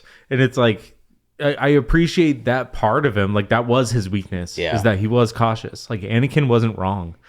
His gripes, they made perfect sense. And that's what made Anakin so likable. It's just like, he's actually calling out Obi-Wan's bullshit. Like Obi-Wan is too cautious. And like Anakin took it way too far though. I let my little brother and my best friend fall to the dark side. Yeah, it like fueled him. I'm gonna cry. Yeah. He's like, we gotta be careful. Dude, Anakin's like, dude, we just gotta fuck these guys up. I loved the Kenobi series. I thought that was fucking sick. I didn't watch it yet. Oh my god. Is it good? So fucking good. There's definitely parts in it where Disney kind of overstepped with Disney shit, you know? Mm-hmm. But I think that was probably the best Star Wars series, and I think Obi-Wan as a series itself beats the shit out of Mandalorian. And I recently watched Boba Fett, but the Book of Boba Fett is a fucking dumpster fire. Like in the last couple months, I recently watched I started with Rogue One. Best Star Wars movie, hands down. Dude, I agree. I love Rogue One a lot. End of story right there. When anyone talks shit about Rogue One, I'm like, how? How are we like? They're like, oh, you already know how the plot's gonna end. I'm like, I don't care. Like that's kind of the point of the movie. Is you want to know how it ends. You want to know how they get to that point. Like that's the whole point. Like how the fuck did they get the Death Star plans? Mm-hmm. You know, and like, so I watched Rogue One, and then I went to I started with Andor. That's what it was. Andor's phenomenal. So I started with Andor. I was like, I heard Andor's good. I'll just turn it on. And I started watching it. I watched the whole thing. And I was like, wait a minute. This leads right up into Rogue One. So I watched Rogue One. And I was like, dude, this is insane. It's like they made the movie first. And then the show is just the prequel up to the movie. And then I just watched episode 4, 5, and 6. And then I went back and watched 1, 2, and 3. And like I went through everything Star Wars. And then I watched Mandalorian. And then I watched Boba Fett. And then I watched Ahsoka. Like, dude, they're all so good. Like I skipped Acolyte because I heard it had nothing to do with the actual story. So I skipped it. But you said Obi-Wan's good. I kind of want to check that out now too. Obi-Wan is so good, dude. I feel like you'd really enjoy it. I will say, like I said, there's just some spots in Obi-Wan where you're just like, this is unnecessary.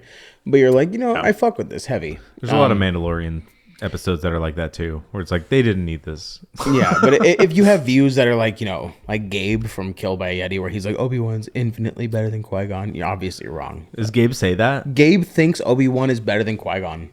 I will die on the hill that Qui-Gon Jinn is, if not the greatest Jedi I would to say ever exist. Qui-Gon was pure.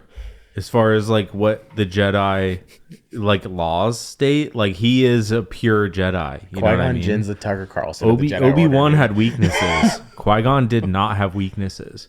Yeah, his weakness is that he wasn't brutal. His weakness is that like he was too pure. You know what I mean? Like Darth Maul took advantage of that almost. His weakness was his midsection. Getting having a penetrable midsection. Yeah, getting chin checked by a 10-pound piece of metal to the chin. Dude, he should have wore his plate. Yeah, dude. You really should have come prepared for that. I gotta be honest. You ran into Homeboy on Tatooine. You should have been prepared for another lightsaber. But whatever. We'll let that one slide. I never thought you'd just stab me through the stomach. Shit. Quote from Man Stabbed. What are you gonna do? Stab me?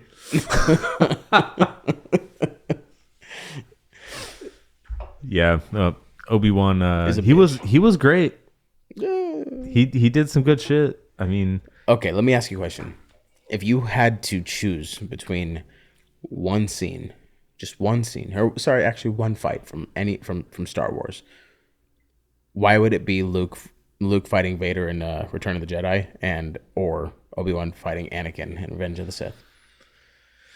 I honestly. Like between those two battles, I mean, they're neck because I think the Darth Maul and Qui-Gon one was the best. I want to say it's the best, not visually, but like as far as like the what it meant in the series.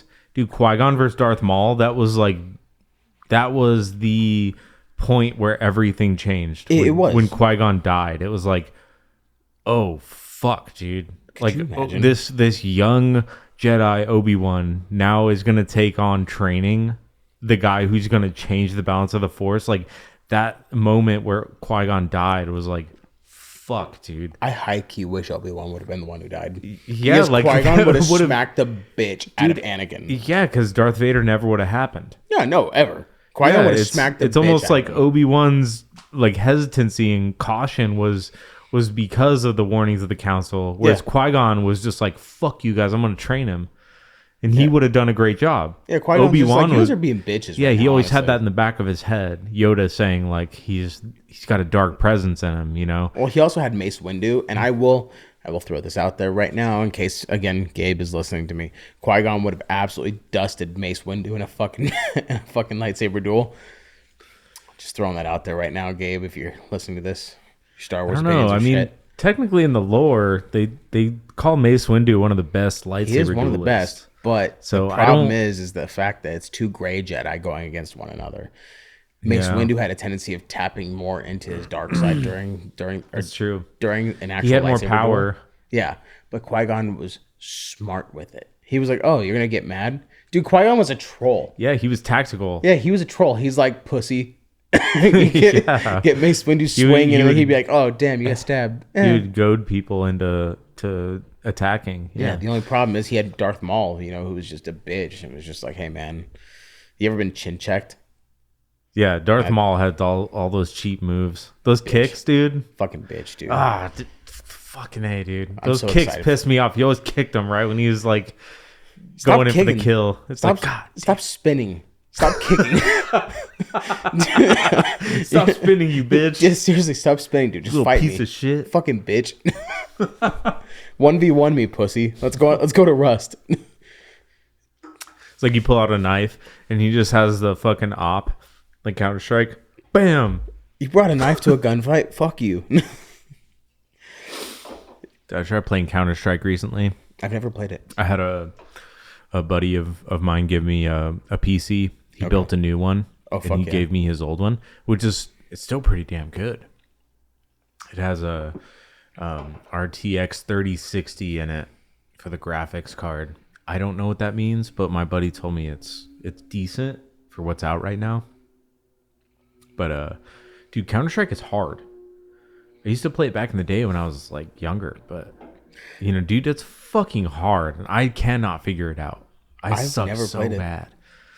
I've never played it, dude. You can't look down the sights. So it's all about movement. Okay. So you have to like stop to have the most accurate shots. But if you stop, you're easier to hit. And like, dude, people just hit me with headshots. Like, no problem. Get I'm absolutely like, bent. oh my God, dude. Every time I turn a corner. And like, I'm playing with a couple dudes from work. And I'm just like 1 in 15. Just terrible. I was telling my wife. Oh my God. I asked my wife. I was like, look, dude. Now, like, do you remember back when like the Xbox came out? And she's like, no. And I was like, look. So there was this game when Xbox first came out, and I know you'll know what I'm talking about. Turok. Yeah. When Turok first came out, yeah, they rebooted it. Fucking awesome. And I'm like, do you remember sitting there telling your friends growing up, like, oh yeah, I'm fucking cool as shit at Turok? And then you'd like walk around the corner and get absolutely fucking obliterated. Then you'd have to try to come up with an excuse as to why you were good at it on the spot before someone watched you. And you had to blame someone else, be like, it's because you're a bitch and you were watching me. Fuck you. Yeah. It's like Conker's Bad Fur Day. Yeah. Reloaded. Yeah. Dude, yeah. That one was so awesome. Fucking sick, dude. I loved that one. Yeah. And the first Xbox game, Jet Set Radio Future. Oh shit. You remember that one? Me back. Dude, it came out with they had a dual game disc on the original Xbox when it first came out. Yeah. It was Jet Set Radio Future and Sega GT 2000. So it was like a racing game and then like this weird like rollerblading game and like the Jet Set Radio Future game. It was like all about rollerblading and like graffiti. So it'd be like almost like Tony Hawk where you're like running around a city, like grinding on things. But there were spots you had to like graffiti, like spray paint. But you could change out your graffiti tags. You like collect different tags and stuff. So you could like spray different things on the wall. And like the police would fight you. And you had to spray paint them to beat them. Yeah. Like you spray paint your tag on their back or whatever. Like it was just such an Asian game, you know. It was obviously Japanese made. Yeah. But it was so good, dude. It was so good. Dude, if there was one game today, like still to this day, that I wish I could bring back in its original glory, it's Dragon Ball Z Tenkaichi, or Budokai Tenkaichi 2. Budokai Tenkaichi 2 was the best Dragon Ball Z game, and I will die on that fucking hill. I only played one Dragon Ball Z game, and it was Kakarot. Kakarot was pretty good. Pretty new. Yeah. But that's the only one I've ever really played. I never got into those games. Yeah. I mean, I ended up steering away from a lot of games like that. The only games I play now, I play Skyrim, like religiously. Yeah. I play Skyrim and I play Madden. I play Madden like religiously. Yeah, what I've been playing right now is No Man's Sky. Fucking love that game. No Man's Sky is like the sci-fi game where you're flying to different planets. Yeah. And all these planets have different resources and stuff. And it pretty much just makes a whole galaxy full of different star systems that have like 5 or 6 planets around each one. And you can fly to any star you want. And the crazy thing about it is it keeps a database of all the planets that have been discovered. So if you go to a star system that somebody else has been to, it'll show their username discovered by this person. But there's like trillions of planets because it's one galaxy with like 100 billion planets in it. And then they have like fucking 200 galaxies too. So it's like you can go to another galaxy and have a whole nother system that people haven't discovered everything in, you know, and this game's been out like 10 or 12 years or something. All the DLCs are free. So it's like you don't have to pay for any of the like downloadable content. They just keep updating it.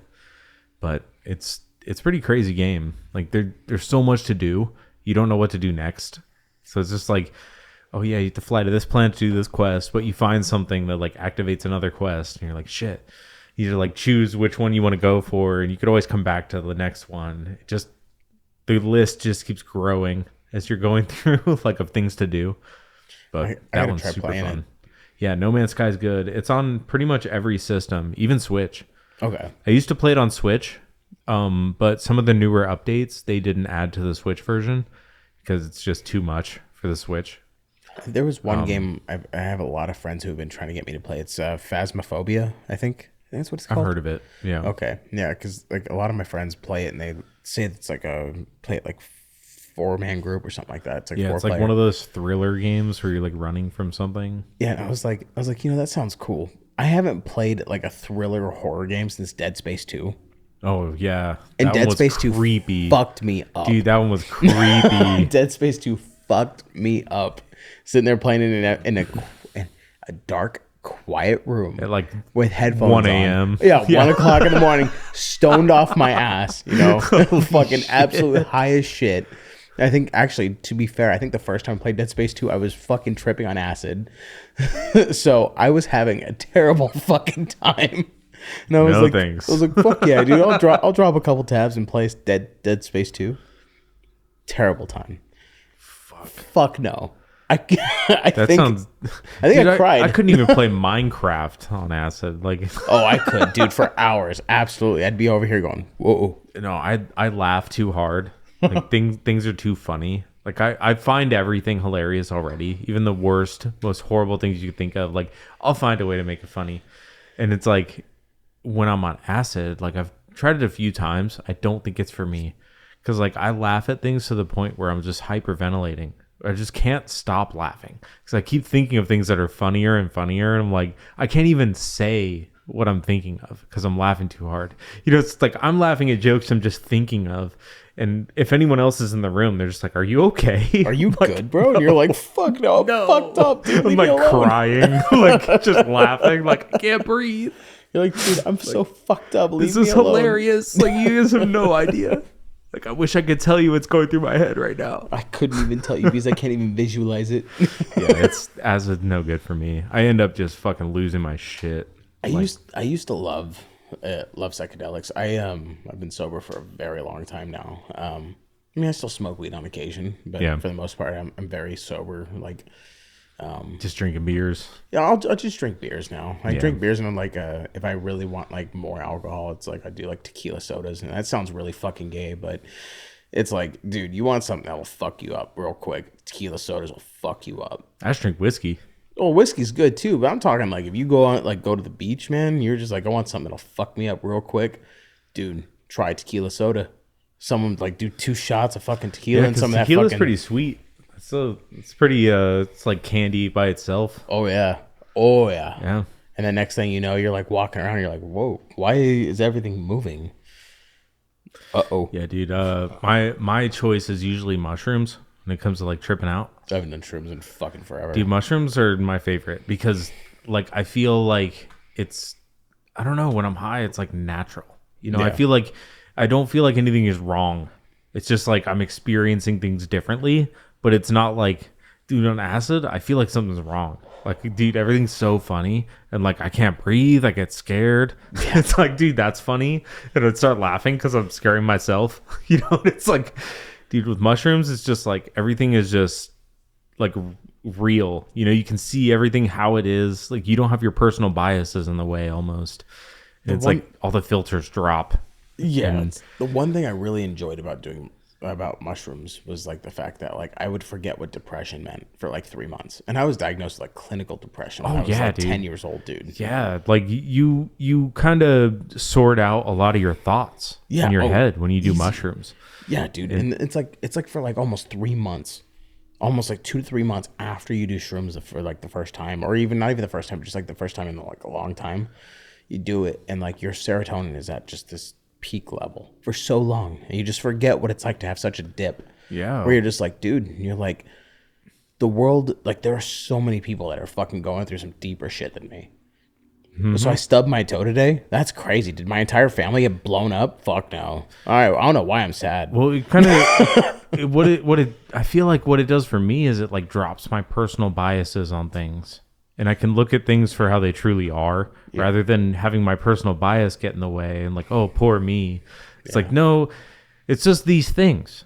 Like my brain starts like sorting it out where it's like, no, it's just this. Or it's this, like, this is your fault. This isn't your fault. Like you could do this better. And like, I think through it without the personal biases of like, oh, well, I just have bad luck. I'm just getting fucked up, like, Yeah.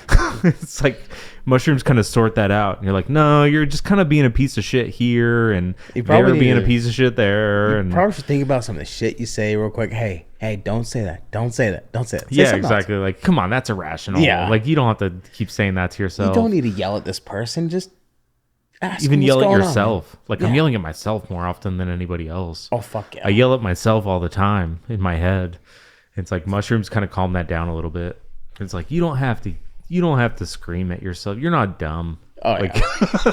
Come on, you're good. You're fine. You're stronger than that. Yeah. But dude, I recently went to Vegas for my dad's birthday. Oh fuck yeah. And we took a trip out there, and I brought some mushrooms with me. I was like, dude, I'll eat some mushrooms in Vegas. That'll be fun. It was not fun.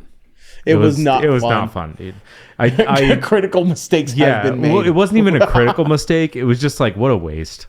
Like, I ate mushrooms and like we went down and we kind of tried to walk the strip a little bit, me and Mars, and we were walking around and like I was feeling the mushrooms. Like I was high, sure, but dude, I had to dodge the crowd.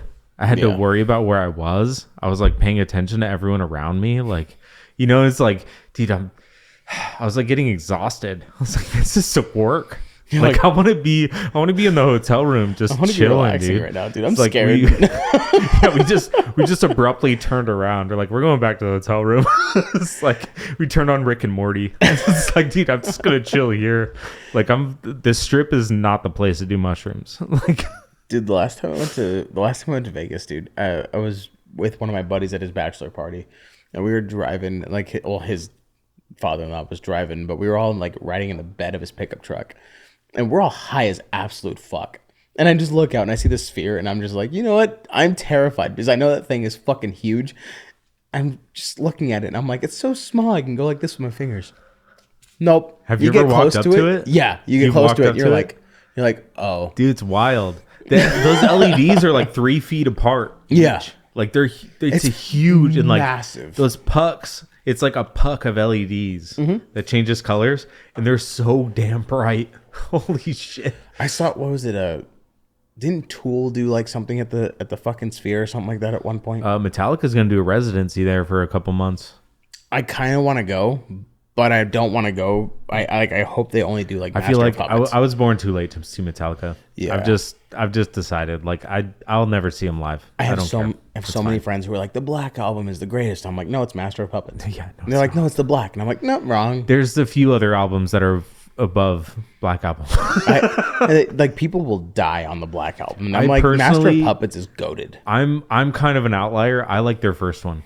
Kill 'Em All. Yeah, that's fair. Dude, something about Kill 'Em All, like, dude, I fucking rage to that album. Like, as long as it's not Saint Anger, I don't care, dude. Like, it's not Saint Anger. It's not the Black Album. I don't need to hear a trash can getting smacked with a fucking baseball bat. Don't give me Death Magnetic. Fuck like, Death Magnetic. Don't even try. Like, there's like 1 or 2 songs that are catchy. It's not even that they're good. They're just catchy. I will die on the hill that Ride the Lightning fucking sucked as an album. And people get so mad at me, and they're like, how could you? And I'm like, easily. It fucking sucks. There's some good ones on Ride the Lightning. I don't like the whole album. So some people say the whole album is great. It's genius. I'm like, I don't know. They had a couple songs on there that were really good, but like I can't listen to that one all the way through. But Kill 'Em All, dude, every song on Kill 'Em All, like, it sounds so raw. Like, you could tell they're fucking 18 years old. It just like fucking raging, and it's like, dude, hell yeah, James. He sounds so good on that album. Hell yeah, dude. Like, I love it. But you might play it. Yeah. We'll take a break real quick. Cool. All right, we're back again. All right. Oh shit, you weren't recording? No. Oh fuck. Yeah, dude. So I did. Yeah, I didn't. I wanted to catch this one. Okay, cool. But I was like, hey man. I was like, yeah, we were talking about how the episode was dynamic. Fuck yeah. And I was just saying, like, I really love talking with Christian people specifically. Yeah. And I'm not sure what you subscribe to as far as a belief system, but I personally enjoy talking with Christians because I feel like the like foundational laws, like the 10 Commandments, yes. And then of course in the New Testament Jesus' teachings afterwards, it's kind of like a supplemental to, it's like a revision to the 10 Commandments almost. like what Jesus was teaching. And I feel like Christianity is pretty damn close to what you could do with a society, like for what's best for society. You know what I mean? Christianity is pretty fucking close to what's real. It really is. Let me say this because I have not said this publicly. I have never posted about this. I've never said this publicly. The closest thing to religion that I get to is just being more along the lines of spiritual, but it's very... I believe in Jesus, and I believe that Jesus Christ existed, but Christians are fucking stupid. I will say that with full conviction, and I say that because you have people who believe that it's okay to be a piece of shit to one another just because they have some kind of dogma, fucking like, oh, hey, look, this is what I believe in. Cool, fuck you. No, dude, you're just as equal to the rest of us. You think Jesus is gonna let you fucking... You think if Jesus exists, you think that you are going to die and go to heaven, and he's gonna give you an even more special place because you called someone I don't know. I don't know if you want to get, Well, it's because you called out evil. Yeah, you don't have to call out evil to get into heaven. Yeah, that's not like Jesus isn't gonna sit there and be like, oh, good boy for doing this. No, if you live your life with conviction and you sit there and you're able to just be like, hey, this is what I believe in, and I'm gonna stick to it. That's totally cool. But I hope you understand that in the Bible it says not to fucking be a piece of shit to people and not fucking go out into public and fucking tell people that they're wrong for believing in something different. Yeah, there's a lot of people who take a lot of liberties in Christianity. Well, to be fair, Christianity has a lot of different sections. Right? 100%, yeah. So there's a lot of different branches of Christianity. Yeah, absolutely. And there are some that are better than others, in my opinion. A majority of them are lukewarm. My opinion is that some of them take a lot of liberties in calling out evil when they're not actually doing any sort of research about it, or they're not trying to get to the fundamentals of why this is happening. They just say, like, you're evil, you're going to hell. It's like, well, hold on. Like, we have to go back to, like, what's going on here? Like, why is this happening? Are you saying this, or is Ted Cruz saying this? Oh, boy, Ted Cruz. Holy shit, dude. Sorry, had to drop some lore there. No, yeah. Fucking. Oh, no. man. Dude, for anybody who doesn't watch Tucker Carlson, I know there's a lot of people who watch this. Christ is king. There's a lot of people who watch this who don't watch Tucker Carlson. They fucking hate him. But if you watch that Tucker and Ted Cruz interview, have fun. Holy shit, dude. Have fun. What a hilarious interview. What a fucking headache. I was laughing. I was laughing like an idiot so hard that I got a headache. Like, Ted Cruz is such a fucking tool. He's a dumbass. Holy shit. Fucking idiot. I'm so sorry to the people of Texas. Like, oh my God. God bless Tucker Carlson for pointing that out. God Jesus bless. Christ. He put it on full display. I will tell you right now, I'm not going to say, name drop anybody, but I've definitely have some conversations with people in our scene where they're just like, oh, why do you say this? Why do you say this? Why do you believe this? Why do you believe that? Look, I have jumped around a majority of my life in religion and spirituality and what feels right and what sounds right and what just altogether what makes sense. And I will say that the existence of Jesus Christ makes more sense than anything. But I'm not going to sit here and say that if Jesus Christ was real, and if what he did, for people suffering and, sinning and stuff like that, if that was real, I don't think that the thing that he would want is for other people to talk shit and fucking belittle everyone else because they feel like they're on some moral high ground. Every single time I see somebody who has something to say that's negative just because their religion says so, fuck you. Fuck your moral high ground and fuck everything that you believe in. Because I promise you, no matter what God you have, no matter what God you believe in, if they are real, they're not going to sit there and fucking give you a high five or a little tap on the ass or something like that just because you fucking made someone else feel like shit. Fuck you, It comes down to, it's like the same thing with like people where they're just like, oh, well, I feel like I have this moral high ground on you. That's super fucking cool. I don't care. I don't know who you are. I don't care about who you are. But if you are coming at me or the people that are around me just because you feel like you have some kind of, just some kind of step up on someone else because of the way you live or what you believe in, fuck you. Because I don't give a shit about you. Nobody else gives a shit about you. You're not cool. You're not popular. You're just a bitch. Yeah. You're like Franz from Attila. You're a bitch. You post all you want, say all you want. Ronnie Radke, I don't give a fuck. Fuck you. You know? It's like, I don't give a shit what you say, what you believe in. But if you feel like you're better than someone just because of the weight your name carries, okay. Let's see you drink a beer faster than me. Yeah, bitch. Right. That's a way better indicator. Oh, you don't drink. Oh, you don't drink beer. Oh, I'm sorry. Did your mom raise a bitch? That's crazy work, dude. I think. Eat shit. I think the more important question is, how did your dad raise you? My dad raised me to beat the shit out of someone who disrespected But you a woman. had a dad. Oh fuck. But you had a dad. Ooh. That's the thing. Like, people don't take that into account a lot. Like, You disrespect a woman, you it's get your way ass whooped. easier for a dad to, or a guy to get a woman pregnant and then dip out Yeah. and not be a man in the relationship. 100%. So, like, the whole, and to get really fucking zoom out way far here, but like, a man and a woman in a relationship raising a child, you get the best of both worlds. Yeah. 100%. And I feel like that's the best system that's been made. So like, monogamy is more of a upgrade than just tribal animal fucking instinct. You know what I mean? Yeah. 100%. So it's like, you need a mom and a dad. Like, that's part of growing up with a full balance of knowledge. Like, there's a lot of wisdom you're missing out on if your dad wasn't in your life. Same goes with your mom. 100%, dude. You get people like, I will be the first person. I won't beat around the bush. I'll just tell you. I'll drop some lore here real quick. I've got 3 moms, and none of the 3 are lesbians. So there's fun fact. I have a biological mom who lost me 24 hours into me after me being born. I know her. I've known her my entire life, but it wasn't until I was 10 years old that I found out she was my biological mom. I found out she's my biological mom at 10 years old. Outside of that, I have an adoptive mother, and I have a stepmom. Out of all 3, my stepmom has been the most like a mom to me. And it wasn't until I got older that I realized that I was lacking, kind of like the virtue that you receive from having a mom, And don't get me wrong, I love my adoptive mom.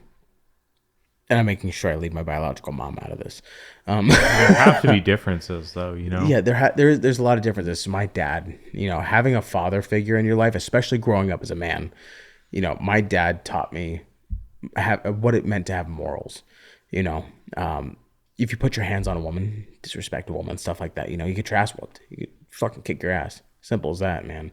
Yeah, fuck the law. You should get beat the fuck up. Oh, 100%. You put your hands on a woman, dude, fuck getting put in handcuffs. Yeah, I'll just take you outside and up. beat your ass. Like, simple as that, man. At least. And a couple, to touch base on that, it's like a couple years ago, I had someone here in the local scene actually fucking tried spreading a rumor saying that I was abusive towards one of my exes. And I was like, that's fucking crazy. And I was like, I promise you, if that was true, I would have killed myself first, because if my dad would have found out, my dad would have shot me. I'm like, you are fucking hilarious. People like that. It's like growing up with the benefit of having a father. And I know there's some people who don't get to have that. And, my heart goes out to them, but I hope, if they end up reproducing and having kids, that they will be there for their kids. Yeah. I mean, it's not a condemnation of your life to say, like, no, you didn't have a dad. Like, no. You just have to figure it out on your own. Yeah, that's the problem. Like, you got to figure out what it means to be a man without any guidance. 100%. Good luck. It's rough. It's hard. It is rough, dude. It is super rough, But and like I said, my heart goes out to those people, because at the end of the day, it is up to you. It is up to you, or even your mom. I've seen a lot of my friends who don't have dads, who have grown up with just a mom, and their mom is more of a dad than she is a mom, and that's fucking crazy. Yeah, that's just wild. Yeah, maybe. Like, you ever seen a woman who's just fucking got more, like, metaphorical chest hair than you do? Just ready to fucking just drop someone? You're like, I ain't touching that, dude. That farm bitch ladies? Yeah. Dude, women who grow up on a farm, don't turning fuck butter? with them, dude. No, dude, she'll kill you. Don't fuck with them. Nope, don't do it. Bad idea. If she knows how to saddle a horse, you're fuck fucked. with her. Don't fuck with her, dude. You're fucked. Dude, if she knows how to saddle a horse, just don't. Stay away. Don't even ask her. Don't ask her a question. Just say good job and walk away, man. You're going to get your ass kicked. Unless you believe Christ is king. Don't even. She'll send you to meet him. I hope you believe that. You're gonna go meet him right now. But yeah, no, dude, it's like it is very different, you know, for people who growing up without a dad versus people who are growing up with a dad, and people who are growing up without a mom versus people who are growing up with a mom. You know, I say it a lot in jest, but I can almost pick out the people who don't have a father figure. Easy. Even if you do have a dad. Get an OnlyFans? If he wasn't home. Yeah, like if he wasn't home all the time, if he was at work all the time, I can tell you didn't really have a dad. Like it's like there's some things where you could just see like, oh man, like that's petty. Like your dad would have smacked you for that if you had one. Like, I just need to throw this out there really quick for anybody who's listening to this. I do apologize. That wasn't meant to be a dig on anybody who has an OnlyFans saying you don't have a dad. Just quick apology. Comedy. Yeah, comedy. Don't get your feelings hurt. If you remember if you're old enough to remember George Carlin, it's comedy. Yeah, it's comedy. Like Mark Norman. Shit, fuck, cunt, piss. It's comedy. Yeah, fucking. I like listening to Mark Norman. He always uses that excuse whenever he says something wild and everyone gets quiet. Oh, he's 100%. Like, comedy. It's comedy, guys. Please, dude. All right. So, what was his name? There was a comedian back in the day. He actually put out an audio album. It was called Super Retardo. I hate having to use that word because I know people are gonna give me so much shit. For using retard? Yeah, for using that word, dude. I use that every day, dude. I have family members who get pissed off at me. They're just mad because I'm just like, I would use it more. I use that word on job sites because if you're a grown ass man, you get into a job and you 6 months. Yeah, construction is wild, dude. Walk into a porta-john on a construction site. No, just read. No, just read the fucking novel that is the inside of a porta-john. Like so many hard R's. Yeah, there's some words that are in there. I got plenty of pictures from the inside of porta potties. I got enough to make a photo album. I saw one recently. It said R.I.P. Charlie Kirk, and somebody crossed out Kirk and wrote Murphy. R.I.P. Charlie Murphy. I had somebody actually who on a job site in I want to say it was either in Goodyear or it was in Mesa, but inside their porta-john it just said Bernie Mac didn't die for this. I was just like, wait, hold on, what? I had to like take a Bernie step back. Mac, dude. I walked outside and I talked to my boss. I was like, didn't Bernie Mac die of like pneumonia? And he's like, yeah. And I was like, okay. I was like, just wanted to verify real quick.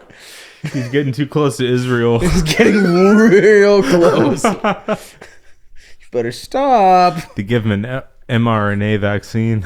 Palm Beach Pete's gonna hear you. Oh man, that's fucking goddamn it. Palm Beach Pete. I see posts about that on Facebook and shit, and it's like a side by side between him and Epstein. And the article always says like, "Oh, they look exactly alike." They look nothing alike. So they don't even look close to the same person. I can see the differences that are like there, like just when you look at it, but then like also like when you see like what can possibly actually be surgery, like plastic surgery. They're two totally different people. Yeah, but they have the same stutter. They have the same stutter on words that start with F. That's fine, sure, but like that guy looks totally different. They're two different people. I mean, like he's like, it's almost like somebody's just trying to gain name recognition. They're like, oh, no bad publicity. Like, no, there is definitely bad publicity. I like to yeah, but I mean I like to believe that a dead pedophile doesn't reoffend. So well, he's not dead, and he's in Israel. I know, and that's the worst part is that he's kicking it in Tel Aviv right now. Yeah, man. You know how many sex offenders are in Tel Aviv? A lot. Yeah, dude. You could look up a map. It's like, dude, most of them there's so many. Like, if you're Jewish and you're a sex offender, you can just fly back to Israel with your fucking birthright citizenship or whatever. What are you talking about? You say like American politicians go to Jerusalem to kiss the wall. No way. No, worse than that. They're not even politicians. It's just motherfuckers who just happen to be Jewish. They could just fly over there for nothing. No way. Get a house in the West Bank, just kick some poor fucking Arab out of their house, and you got a free house, dude. I don't know that. Was that house promised to you 3,000 years ago, or apparently, allegedly. Allegedly, dude. Allegedly. Allegedly. That is a Texas size 10-4. Allegedly, those who bless Israel, God will bless. That was never in the Bible. That was not in the Bible. Yeah. It kind of was. But they Israel doesn't mean a nation state that was made in 1946. They weren't talking about Bibi Netanyahu. That's what they weren't talking about. They weren't talking about greasing up his shaft and saying, yeah, and thanks, Daddy Netanyahu. No, that's not how it was. It was the Bible. That was people translating the Bible for the umpteenth time, saying just to bless what you know is Israel. Not saying, oh, hey, Bibi Netanyahu says it's cool to fuck kids. The thing that's crazy is, like, when that shit was written, Israel wasn't a place. I know it wasn't. Well, they're referring to a group of people who believe in the Lord. So, a monotheistic God, right? Yeah. And then the schism happened when, it was like, do you believe in one God or the Son of God who came back to sacrifice himself? And, he performed all these miracles and tried to prove himself as the Son of God. And everyone described him as a magician and a fucking heretic. And they killed him. So do you believe in the one God from the Old Testament or the God that decided to send his son down to sacrifice himself for everybody? It's like that's the main fork in the road. Yeah. I hate to loop this back to Dune. Well, Dune has a lot of religious influences in it. I'm not going to say the Southern Messiah wasn't right for doing what he did, but, if you... I'm halfway through the first book right now. I'm trying to get through the first book. I'm trying to get through all of them, or at least the Frank Herbert ones. Frank Herbert, yeah. So there's a lot of differences between the books and the movie. I'm sure. Frank Herbert books, obviously. Denis Villeneuve, his movies are fucking phenomenal. I think I told you before we started recording. Dune Part 2 is probably in the top 5 greatest movies of all time. Keep this close, dude. Oh, yeah. Just move it if you have to. I don't care. Yeah. Dune Part 2 is probably one of the greatest pieces of cinematic. Is it Lord of the Rings? Dude, I will tell you, Dune Part 3 is the best cinema I've ever seen in my life, and it's going to be hard to beat. I have yet to find something that could beat Lord of the Rings. Lord of the Rings is so fucking good. Dune Part 3, where what it seems like is they're going to use Dune Messiah to, they're going to adapt Dune Messiah for that movie. That comes out in December. And if it's as good as it looks in the trailer so far, I think for the first time in history, in my life, I will actually have something that will challenge Lord of the Rings. Yeah, right? Like, I have to catch up on Dune. Like I said, I saw the first movie a while ago when it first came out. I saw it. I got to watch the second one. I still haven't seen it. But I forgot the first one already. And it's not like I've read the books all the way through, so I don't really know the story. Do you have HBO Max? I don't know if I have that right now. If you have HBO Max, I would recommend just getting it. Just even if it's a trial, just to watch them.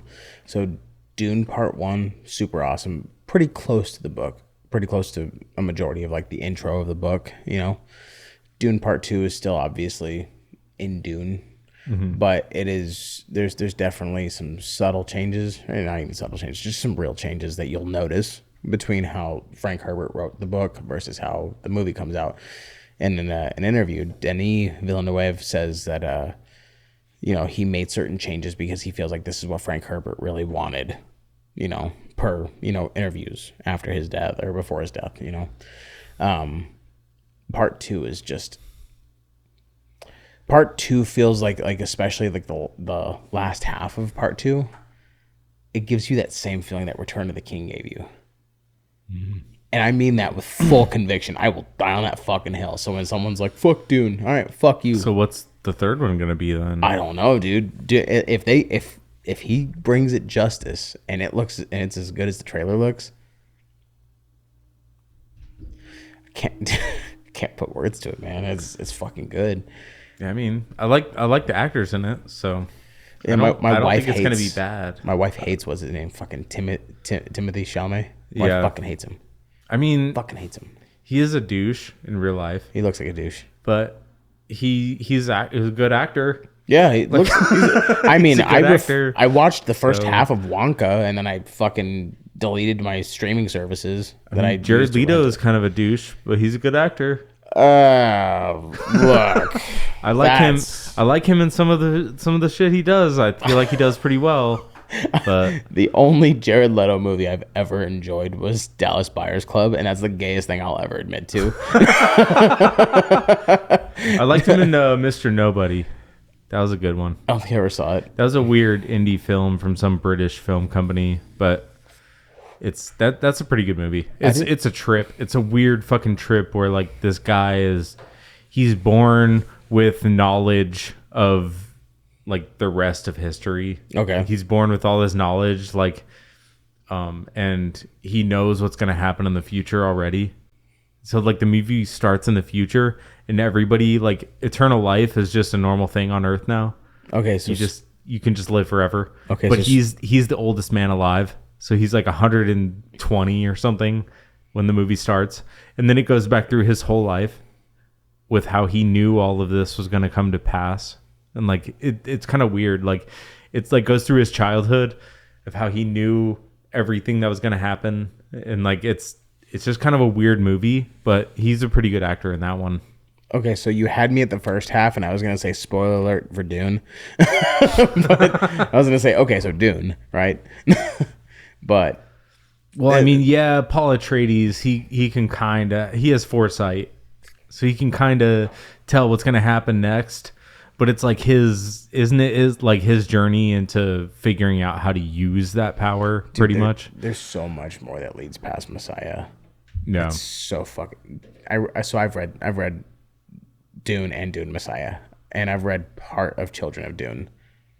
I haven't read anything past that. I think there's like, I don't know how many fucking Dune books. Well, there there's are, like but a there's shit like ton, apparently. I think there's like 3 or 4 Frank Herbert books. Yeah, I and think it's 3 of them. And then his son picked up the mantle and started writing a bunch of books off of the Dune series. But I heard a lot of diehard Dune fans saying like he was just using the name recognition, Yeah.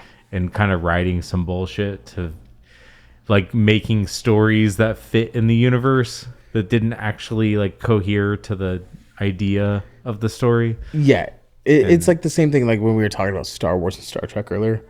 A lot of people say Dune rips off Star Wars, and I'm like, I can understand how you see that, but it's not real. It's not. You can't compare the two. You can compare the two movie-wise, cinema-wise. You know, yeah, the first Dune movie was definitely, you know, there were little subtle, you know, references from Star Wars. You know, people who enjoyed Star Wars. You know, you when you're making a movie of, you know, that has something to do with space and being on a sandy planet, you're gonna think Tatooine. But you can't really get past that. You can't get past that. You know, especially in our generation, you grew up watching Star Wars, or at least hearing about Star Wars. I mean, think about all the superhero movies out there. Yeah, And then they try to come out with the Invincible. I love Invincible. Like it's great. I fucking love But Invincible. there's so many things that happen in Invincible where you're like, oh yeah, Marvel did that. Oh yeah, DC did that. And it's like it's hard to not compare them. Yeah, But standalone, like Invincible is a pretty damn good story. The Boys is phenomenal. The Boys is all right. I love I The like the Boys. first 2 seasons. The third season, fucking, I got so tired of it. The third season was like, annoying, but yeah, yeah, fourth the season was third great. season they just injected a bunch of woke shit. It was all into political. it was all political, and they try to tie it to like real life politics. And you're like, okay, this is not what I wanted to watch. Yeah, I wanted that's to fair. watch a bunch of like, you know, I wanted like, to watch adult version of Avengers. well, yeah, I wanted to see superheroes in a world that's run by corporations. You know, like We're I already- wanted to see how fucked up it could get, and then all of a sudden you start bringing real life politics into the mix and trying to like relate it to real life things, and it's like, no, you're already too far past real life. Like, Yeah. stop doing that. Like it wouldn't even be close to this.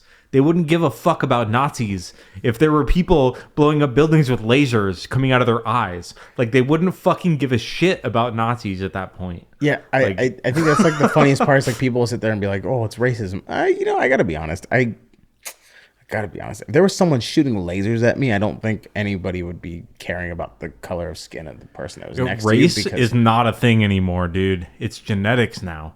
Like, are you worried about people with superpowers or not?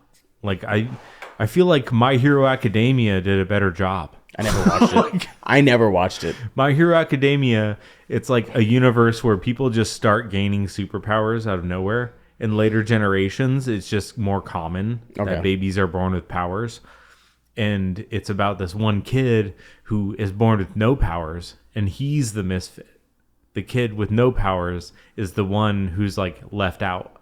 Everyone else in his class has powers. And he gets, introduced to this superhero who can give his powers to another person. And he purposely gives them to him because he's like heroic and he still has no powers and he still tried to save somebody. So he's like, okay, I'm going to gift you my powers because you actually know what it means to try to save people. So it's like this kid growing up in a world where like superpowers are like, oh, everybody takes them for granted. And he's just like, I was given these to make a better world. Yeah. And it's like, I need to make sure that happens. So it's like, it's kind of like related to that in a way. I will tell you, I actually had this conversation recently with one of my coworkers. Kids these days are spoiled as fuck when it comes to anime. People will be like, oh, My Hero Academia. I never watched it. And they'll be like, oh, well, you should watch it. And I'm like, you know what you should watch? You should go back and watch Gigantor. Watch Voltron. Watch Rurouni Kenshin.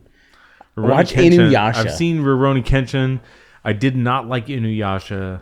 I've never watched Voltron. But it's like growing up. Like if you were born in the 90s sorry, let me correct that. If you were born before 1996, if you were born before 1996, there's a point in the middle of the 90s where it really does matter. We don't recognize you as a 90s kid if you were born after 1995. Please stop it.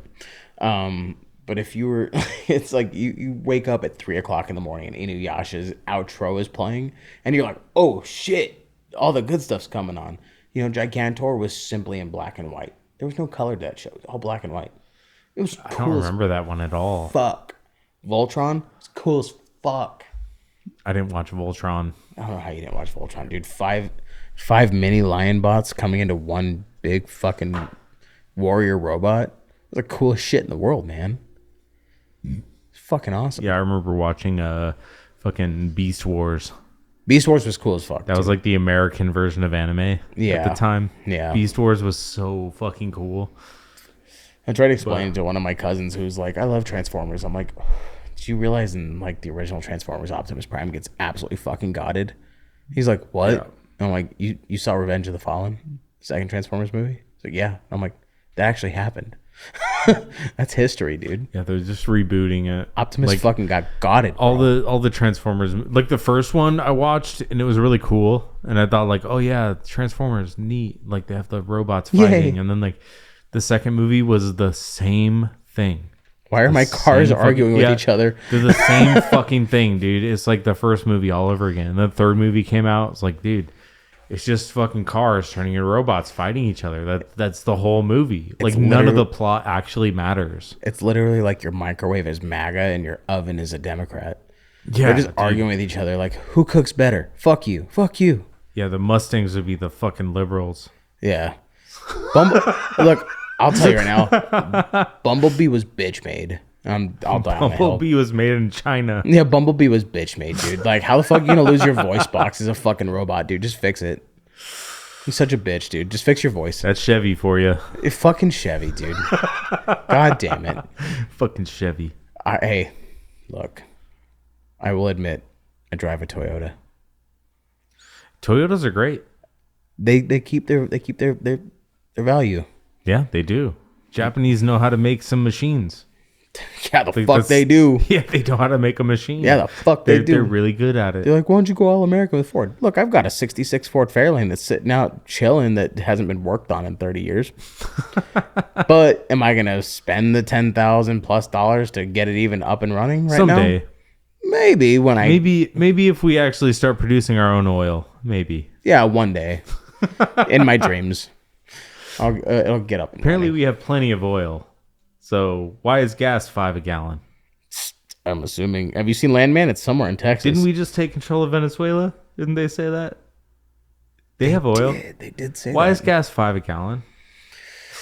Well, you see, You see, when you have a leader who actively and publicly opposes Israel, Yeah. your oil is no longer cheap. Well, it's funny. The first thing after they took Venezuela, I saw an article like right after this shit happened. Like Israel to receive first shipment of oil from Venezuela. I was like, are you fucking joking? Where's me, my dude? oil? Yeah, what the fuck? Like we just take Venezuela just to give Israel oil. Was Like, this literally just a giant media plot? yeah, they did that right before they struck Iran. Huh. How fucking It's like crazy. this was the plan all along. It's like you didn't need the Strait of Hormuz anyway. Whatever. they're trying to get around it.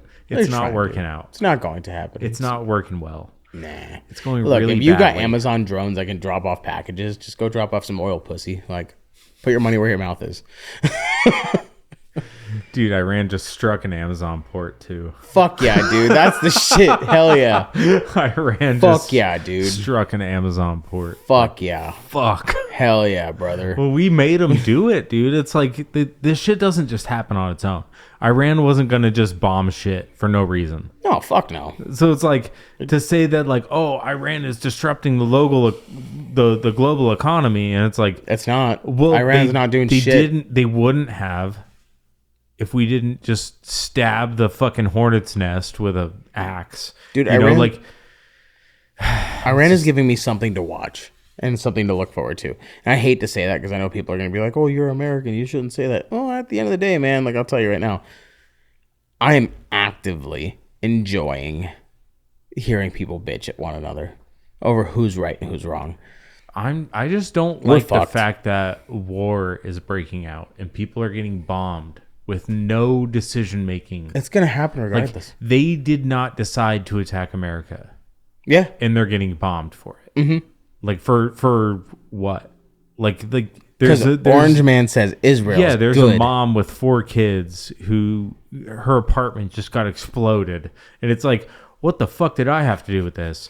And America is just like, oh, we're taking out Hezbollah, we're taking out the fucking Houthis. It's like these people did not really say like, yes, let's launch a rocket at that oil tanker. Like they didn't say that. So it's like They didn't. So like at the end of the day, I'm not ever going to say that one single person or one single country is innocent.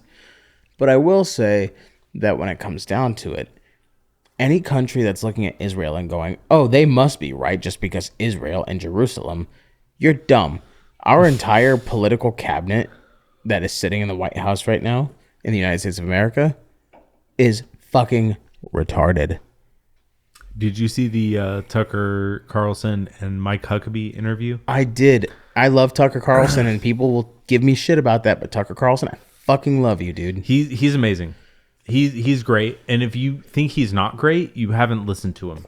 Like listen to him speak. You don't have to agree with everything he says, right? There's some things he says where I'm like, okay, you're reaching there. But like there's like as far as like global politics, he's pretty fucking spot on. He's pretty good at global politics. I will tell you something that made me laugh really fucking hard. Is like 2 months ago, Gavin Newsom was over here like, yeah, fuck Israel. Man, fuck Israel. And then as soon as like the like election like news started heating up, where he was like, yeah, I might run for president. He's building up his presidential He's like, campaign. I'm a Zionist. Yeah. Look, if Bernie Sanders can sit there and can denounce Israel, and you can't, look, I'm not a huge fan of Bernie, but if that motherfucker of all people can say fuck Israel, I don't know why Gavin Newsom can't. That's just me. Yeah, I'm skeptical of anybody who calls himself a Democrat, specifically because they've already subscribed to an ideology that doesn't make any like economical sense. Like you can't just steal money from people and give it to poor people. George Washington said that the United States of America would not survive. Robin Hood is a myth. You cannot be Robin Hood. That doesn't exist. Taxation is theft in the first place. That's what I mean. Like you can't. Robin Hood is taxing the rich and giving it to the poor, but Robin Hood is a fictional character, and you can't have a real life Robin Hood. He would be shot. I will tell you right now, if taxation was never a thing, billionaires would never exist. And I say that because billionaires are built off of taxing. Billionaires and millionaires. I think billionaires, like, to be a billionaire is possible. It should be a lot harder to achieve. Now we have people who are approaching the title of trillionaire. Mm-hmm. That seems unlikely without some shady fucking shit going on. I feel like if Elon to be a Musk billionaire, showed his butthole on like X, to have he'd be a $1 trillionaire. billion, okay, like you could make $1 billion. Yeah. To have like $600 billion, like, oh, all right, what the fuck is going on here? Like there's no way to do that without exploiting the weaknesses of people who are less fortunate. Yeah, 100%. You know, you could make $1 billion and have a successful business if everyone wants your product. If you're providing a service that everyone needs and you've done it in the right way without destroying your competition intentionally, like the free market has to be the top tier. Like the free market has to be respected. Yeah. You know, I feel like most businesses who are making hundreds of billions of dollars, they're not respecting the free market. They're shutting down their competition on purpose. Yeah, you know, exactly that's why a lot of regulation. mom and pop shops are getting fucking shut down 24/7 all over our country. Mom and pop shops that have Walmart been running started since, it. Yeah, Walmart started it. It's the Walton family. Come on. So who died on the Titanic? You want to go into conspiracy theories? If we're gonna run down this rabbit hole, who died on the Titanic? Who died on the Titanic? Tell me. Everybody who wanted to make sure that we couldn't fall victim to the Rothschilds. Right? The people who were against the central banking system. Every single motherfucker who was against having a central banking system died on the Titanic. You know, all the presidents who've had an assassination attempt have talked badly about the Federal Reserve. Yeah, one of them got his fucking head popped off on national multiple. television. I mean, you've got Andrew Jackson. He had several assassination attempts on him. Abraham Lincoln. He wanted to make an American-backed currency. Poor guy just wanted to watch a show. Nope. He got killed for it. I know. Like, I don't think it was about anything other than undermining the central banks. Yeah. He got killed for that. It wasn't about slavery. It was about money. 100%. JFK, I think that he went against Israel. He did. Going against their plan for greater Israel. He wanted to get rid of AIPAC. He wanted to get rid of AIPAC. Yeah, he wanted to go against foreign-based lobbies. 100%. That's what it was. And he wanted the United States to be able to go over there and look at their nuclear warheads and be able to be like, hey, we're going to go ahead and inspect all these. You can't be using these, and you can't use them as threats. But of course, when he starts, saying that, the next thing he sends a letter, and then 6 months later, the Prime Minister of Israel steps down. Coincidentally, steps down, and then a month after that, JFK gets assassinated. That's fucking crazy. That's crazy work. Yeah, the fact that people don't remember that is pretty wild. Put 2 and 2 together, bro. Come on. It just blows my mind that people sit there and they'll go, oh, there's so much more. Like, George Bush did 9/11. No, that was a meme. Like, it was a funny meme too, that George Bush did 9/11. He's a useful idiot. Yeah, he was a useful idiot. He was, fucking Gabriel Iglesias made fun of him pretty good, and it was funny.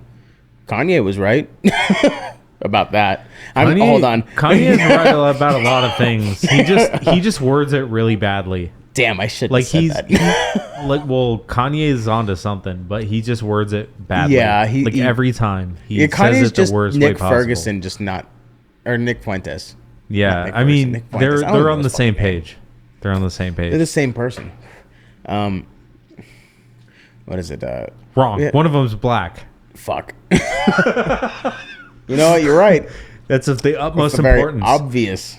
Just so you know, the important thing is that one of them is black and one of them is not. Yes. I will say, when it comes down to it, though, it's like if you can't put 2 and 2 together, you're missing out on something. Because if you just even have the decency to watch things instead of like turning on social media and going, oh well, this person says this and this person says this person says this, but this person is doing this. You are not looking at the bigger picture. You are trying to pick and choose from what suits you the best. Look, and I will say this. I have plenty of friends, a lot of friends and a lot of family who hail from both sides of the aisle, and a lot of friends who sit in the middle of both those aisles. I will never tell you you're wrong for what you believe in, because who am I to tell you you're wrong? But if you're coming at me and you're forcing me or trying to force me to believe what you believe simply because it's what you believe and you don't want to be friends with someone who doesn't believe what you believe, that's on you. That's not on me, dude. I feel like it's beneficial to have people in your life who have different views and different walks of life. Yeah. But if you are so stuck in your point of view that anybody who opposes you is an enemy, you're fucking stupid. You have to have the belief that you could be wrong.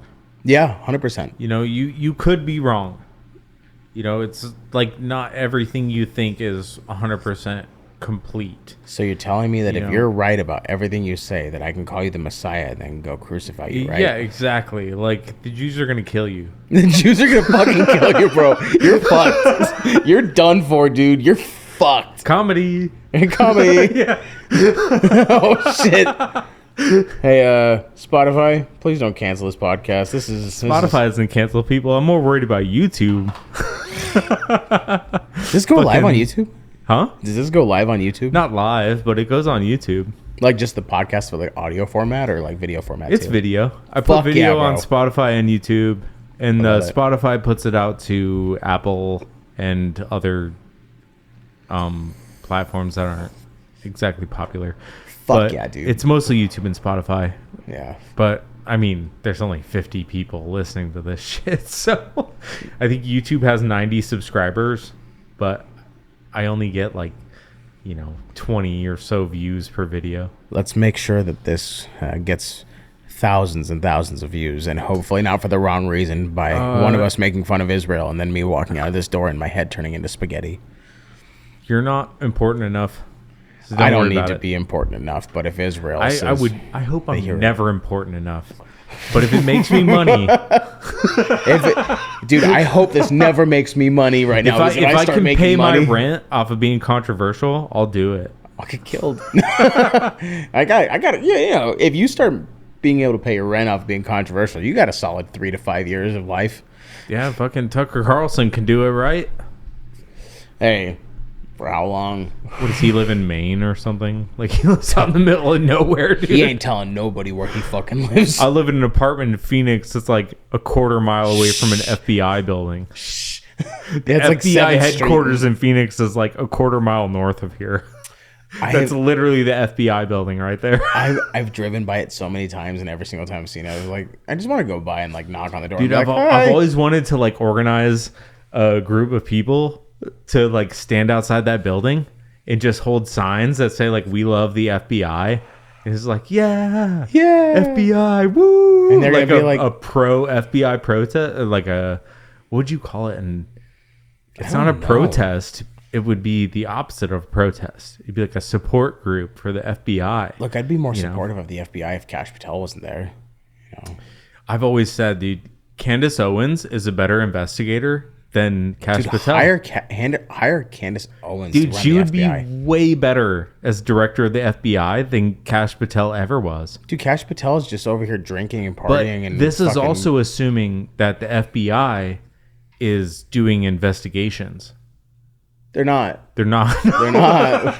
The FBI is not investigating anything. I know, but it's totally fake. I know. Well, didn't dude, the FBI is totally a farce at this point. 100%. Like, it's not real. 100%. Kash Patel's over here he's like, hey guys, we could be out doing something or releasing the Epstein files, but instead I'm gonna go to the Olympics and watch the U.S. men's hockey team win. Dude, government officials going to celebrate the Olympic team, I don't care. Go ahead. Like, that's fine. Support your country. Yeah. Do all that. That's fine. But what the fuck is going on with the Epstein files? Like, if you really love this country so much, wouldn't you want to get to the bottom of that? They don't exist. Yeah, exactly. Like, you're fake. you're totally fake. Like, I'm not going to give you shit for going to the Olympics and celebrating with the hockey team. I bet that was super fun. Like, I would love to do that too. Awesome. That sounds like a good time. A lot of fun. Great. Awesome. Yeah. Shotgun and beers. Like, fucking whatever, Making fun dude. of Canada. Yeah, dude, that sounds like a great time. But, like, what are you doing in your job, though? Like, you're totally unqualified, and you're not actually making any prosecutions or arrests. Like, it's not, like, nothing is happening. You have all this info, and what are you doing? He's not doing shit. Yeah. It's the same thing as anybody who works in politics in the United States of America. You're not doing shit.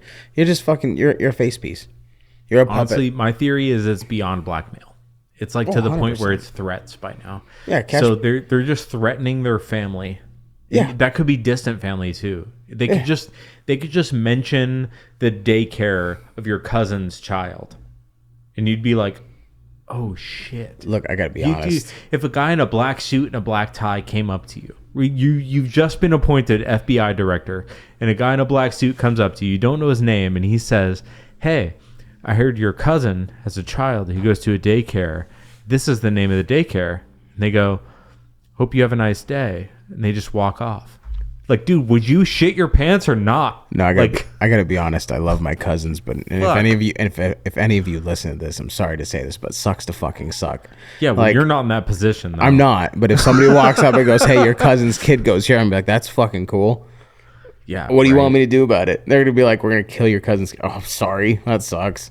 Damn. And then you're gonna get assassinated in a parking lot at Denny's or something. Cool. If I'm gonna get assassinated, at least make it look sick. Like, it's gonna be a Tesla just drives into you. How to know? Dude, don't make it that gay. A Waymo is gonna fucking T-bone you. Hey, if a Waymo's doing it, like, at least make sure I'm clocked in at work. They're gonna say, "Oh, AI made a mistake." Make it so that at least I'm clocked in at work first. That way my wife's taken care of with that fucking life insurance, man. I don't want to die. If you're not clocked in, the life insurance doesn't count? No, so it does, but like if I'm clocked in, it's like 100 times better. Okay. If I'm clocked in, then my wife is really taken care of. She never has to work. Just don't again. Stop working. Yeah. Just never stop stay working. on the clock, dude. Shit. Say less. I mean, Sad Dad keeps going up and up and up. I'll be working 24/7. We got to make a music festival out of Phoenix, Arizona. Hey, got to make this the metal hub, dude. I hope to God that Sad Dad becomes something huge for Arizona, because Arizona deserves it. I love our scene. It's already the biggest state. show in Arizona. I mean, it's already like the biggest fucking festival that happens here. Every tour skips Arizona, or like every other tour skips Arizona. You know, it's not like there's a music festival that happens here that 98 KUPD isn't involved in. Like, those guys are douches. I would love for Sad Dad to get the recognition it deserves, because like at the end of the day, you don't see local festivals or local shows. You don't see local shows pulling, the numbers that we do and getting people together and just having a good time. And Sad Dad's an all ages event. Bring your kids, man. Let them experience what it's like to see some down-tuned, sad fucking breakdowns, man. If I saw metal when I was a kid, I would be converted instantly. Like, I was so into Metallica and like System of a Down and AC/DC, where you could like hear all the words and like, you understand the melodies so easily. It's all catchy shit. And then dude, like my brother brought me to a Amon Amarth show. Fuck yeah. And like Amon Amarth was like my first introduction to like really heavy metal. It was Amon Amarth and Children of Bodom. Those were the two bands I saw live at the same show. Alexi. And it fucking blew my mind. I was like, holy shit, dude, these guys are so good. Partially because I already knew Children of Bodom from Guitar Hero. Mm-hmm. It's like Guitar Hero helped. I think that's like where that definitely opened my mind to some shit. It opened a lot of our minds. Yeah, Guitar Hero was legendary. Like, it definitely showed me some shit. Like what was it? There's another song on that Guitar Hero 2 that was like super heavy. The Fire and Flames. All That Remains. No, it was All That Remains. This Calling. Yeah, This Calling. Yeah, that's right, dude. That song was so fucking cool, and I was like, All That Remains is so sick.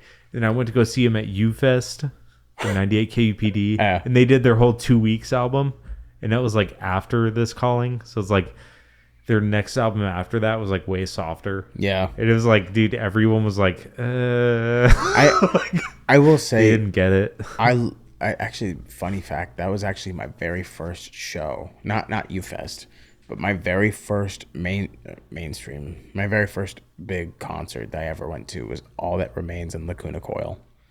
Laguna Coil? Yeah, Lacuna Coil was opening up. Yeah, for they All had That some Remains. good songs, dude. They had some good ones. Fucking phenomenal show. My very next show after that was my introduction to metalcore, and that took me.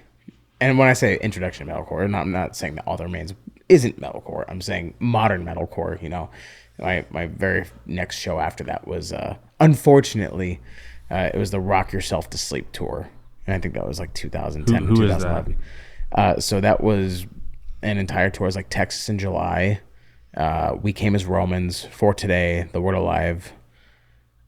I feel like there was another band. It might have been Sleeping with Sirens that was there too. I don't know. Sleeping with Sirens fucking sucks, asshole. But For Today fucks. I always love For Today. I wasn't a huge fan of like the, stopping the show midway so you could pray, but For Today had some killer fucking songs. I'm trying to remember. But yeah, All That Remains, dude. All That Remains was good.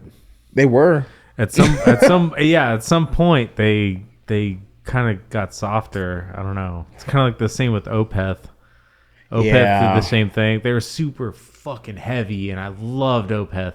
And then they came out with their softer albums, and I was like, what happened? Dude, it's like the same thing with Bullet for Valentine. So like Bullet was fucking phenomenal for their first 3 albums. You had the Poison, then you had Screaming Fire, and then the Fever, back to back to back. Phenomenal, dude. Goated 3-album run. And then Temper comes out. You're like, what the fuck is this hot dog shit? And then Matt Tuck decides to implode the entire fucking band like the priss douchebag he is. And he's like, okay, now we're gonna fucking fire our drummer and our bassist and hire these 2 fucks who don't know don't know shit about Bullet. The Poison was a good album, but everything after that, dude, fucking...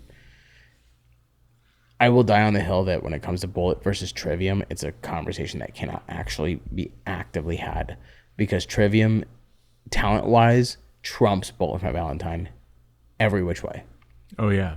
I like Trivium way better. But Bullet has the more catchy songs. Yeah, I mean, you could tell when a band is focusing on having catchy riffs as opposed to like musical or like instrumental talent. Yeah. Like skill. 100%. Like there's definitely bands that focus on having catchy stuff. Like you could look at Five Finger Fruit Punch. Like they're all catchy. Five Finger like 100% catchy. There's nothing is musically like skillful. It's all just like, oh, what'll stick in people's heads, Dude, so a fun fact. So early on the very early days of Apex Alpha, before it was actually Apex Alpha, me and the original vocalist of Apex, back when we were like fucking best friends, dude, we used to do covers of Your Betrayal off of Fever by Bullet. Yeah. And that we would just do covers of that for days and days on end. And I remember after like 3 or 4 weeks of doing covers of that song, I finally sat there and I was like, this is like one of their worst fucking songs. It's so catchy, but this song fucking sucks. Structurally, lyrically, this song fucking sucks. Just simple. Yeah, this song's catchy, but it fucking sucks. Why are we playing this? And it's like you go see it live and you're like, I don't want to do anything. You don't play I don't want to headbang. You don't play a cover because it's good. When you watch, I know, but when you watch Bullet play it, it's like they're almost playing it like it's a cover. Yeah, like the song sucks so much, it's like a cover. You're like, this song actually fucking sucks. And growing up, you're like in 2011, you're like, this song's awesome. This music video is so cool. They got fire, half naked chicks. The producer was like, this is gonna bang, dude. This is gonna be the one. This song is going to bang. The producer is the one that's like, this is it. Whoever told Matt Tuck this was the move, I need you to fucking retire. because that was not the move. Yeah, he was probably himself like, he's looking in the mirror. So, he's like, this one's good. if you say so, we'll run with it. He's like, this is definitely the move. People are gonna like this a lot more than they like anything off of Scream, Aim, and Fire. Wrong. He's like, sure. Okay. I can see that. Fuck yeah. He gets convinced instantly. He's like, I'm right about everything. Dude, fuck that guy. He's a prima donna. Fuck Matt Tuck. I feel like the whole major label scene is all fake. It is. It's all fake, dude. It is. And I don't know if I'll catch flack from you, but I will tell you right now, there's a reason why my favorite band of all time, without hesitation, with no lack in conviction, has always been Motionless in White. I don't really know that band, so everybody gives them shit because of the goth makeup and fucking. They're like, oh, it's just standard metalcore, whiny, Breaking Benjamin core, dude. You can call it whatever you want, but those guys, they don't hold back in interviews and whatnot. So when Ronnie Radke was starting shit with Chris Motionless over online, and Ronnie Radke's just talking shit, Chris wasn't responding. Chris is just like, fuck this guy. He's not worth my time. And everyone's like, oh, it's because Chris is a bitch. No, it's because Ronnie's a pussy. That's because Ronnie talks shit, and Ronnie's just like, meh. Well, give attention to me. There's a reason he does it. Like, it gives him views. It gives him views, but he gives him views, and he stays relevant. The more he talks shit, the more he's in the limelight, the more he sells. I know, but it makes me laugh because people are like, Ronnie's such a badass. Is this the same guy who came out with a song called Bad Girls Club? He's not. Yeah, like, I wouldn't describe him as a badass. Is this the same guy who started the shaved side of your head fucking movement and came out with a song where he said, "White boy on the beat, rocking Gucci sneaks. All I do is win." Charlie Sheen. Yeah, he does. Is this the same guy? Is this the same guy talking shit on everyone else who had to get out of the side of a Lambo that he rented and put the car in neutral and tried looking cool? The thing is with Ronnie Radke, why I kind of like him. It's just the fact that, like, he's shotgunning everything at the wall. He likes boys. And, like, hey, I'm like, go ahead, like boys. That's fine. Like, you can do that. Like, that's fine. Like, it's not my thing. I never say that in, like, an actual, like, mean way, but I'm saying it in a mean way towards Ronnie Radke. I'm saying you like boys. Like, hey, dude, you can suck all the cock you want. I don't care.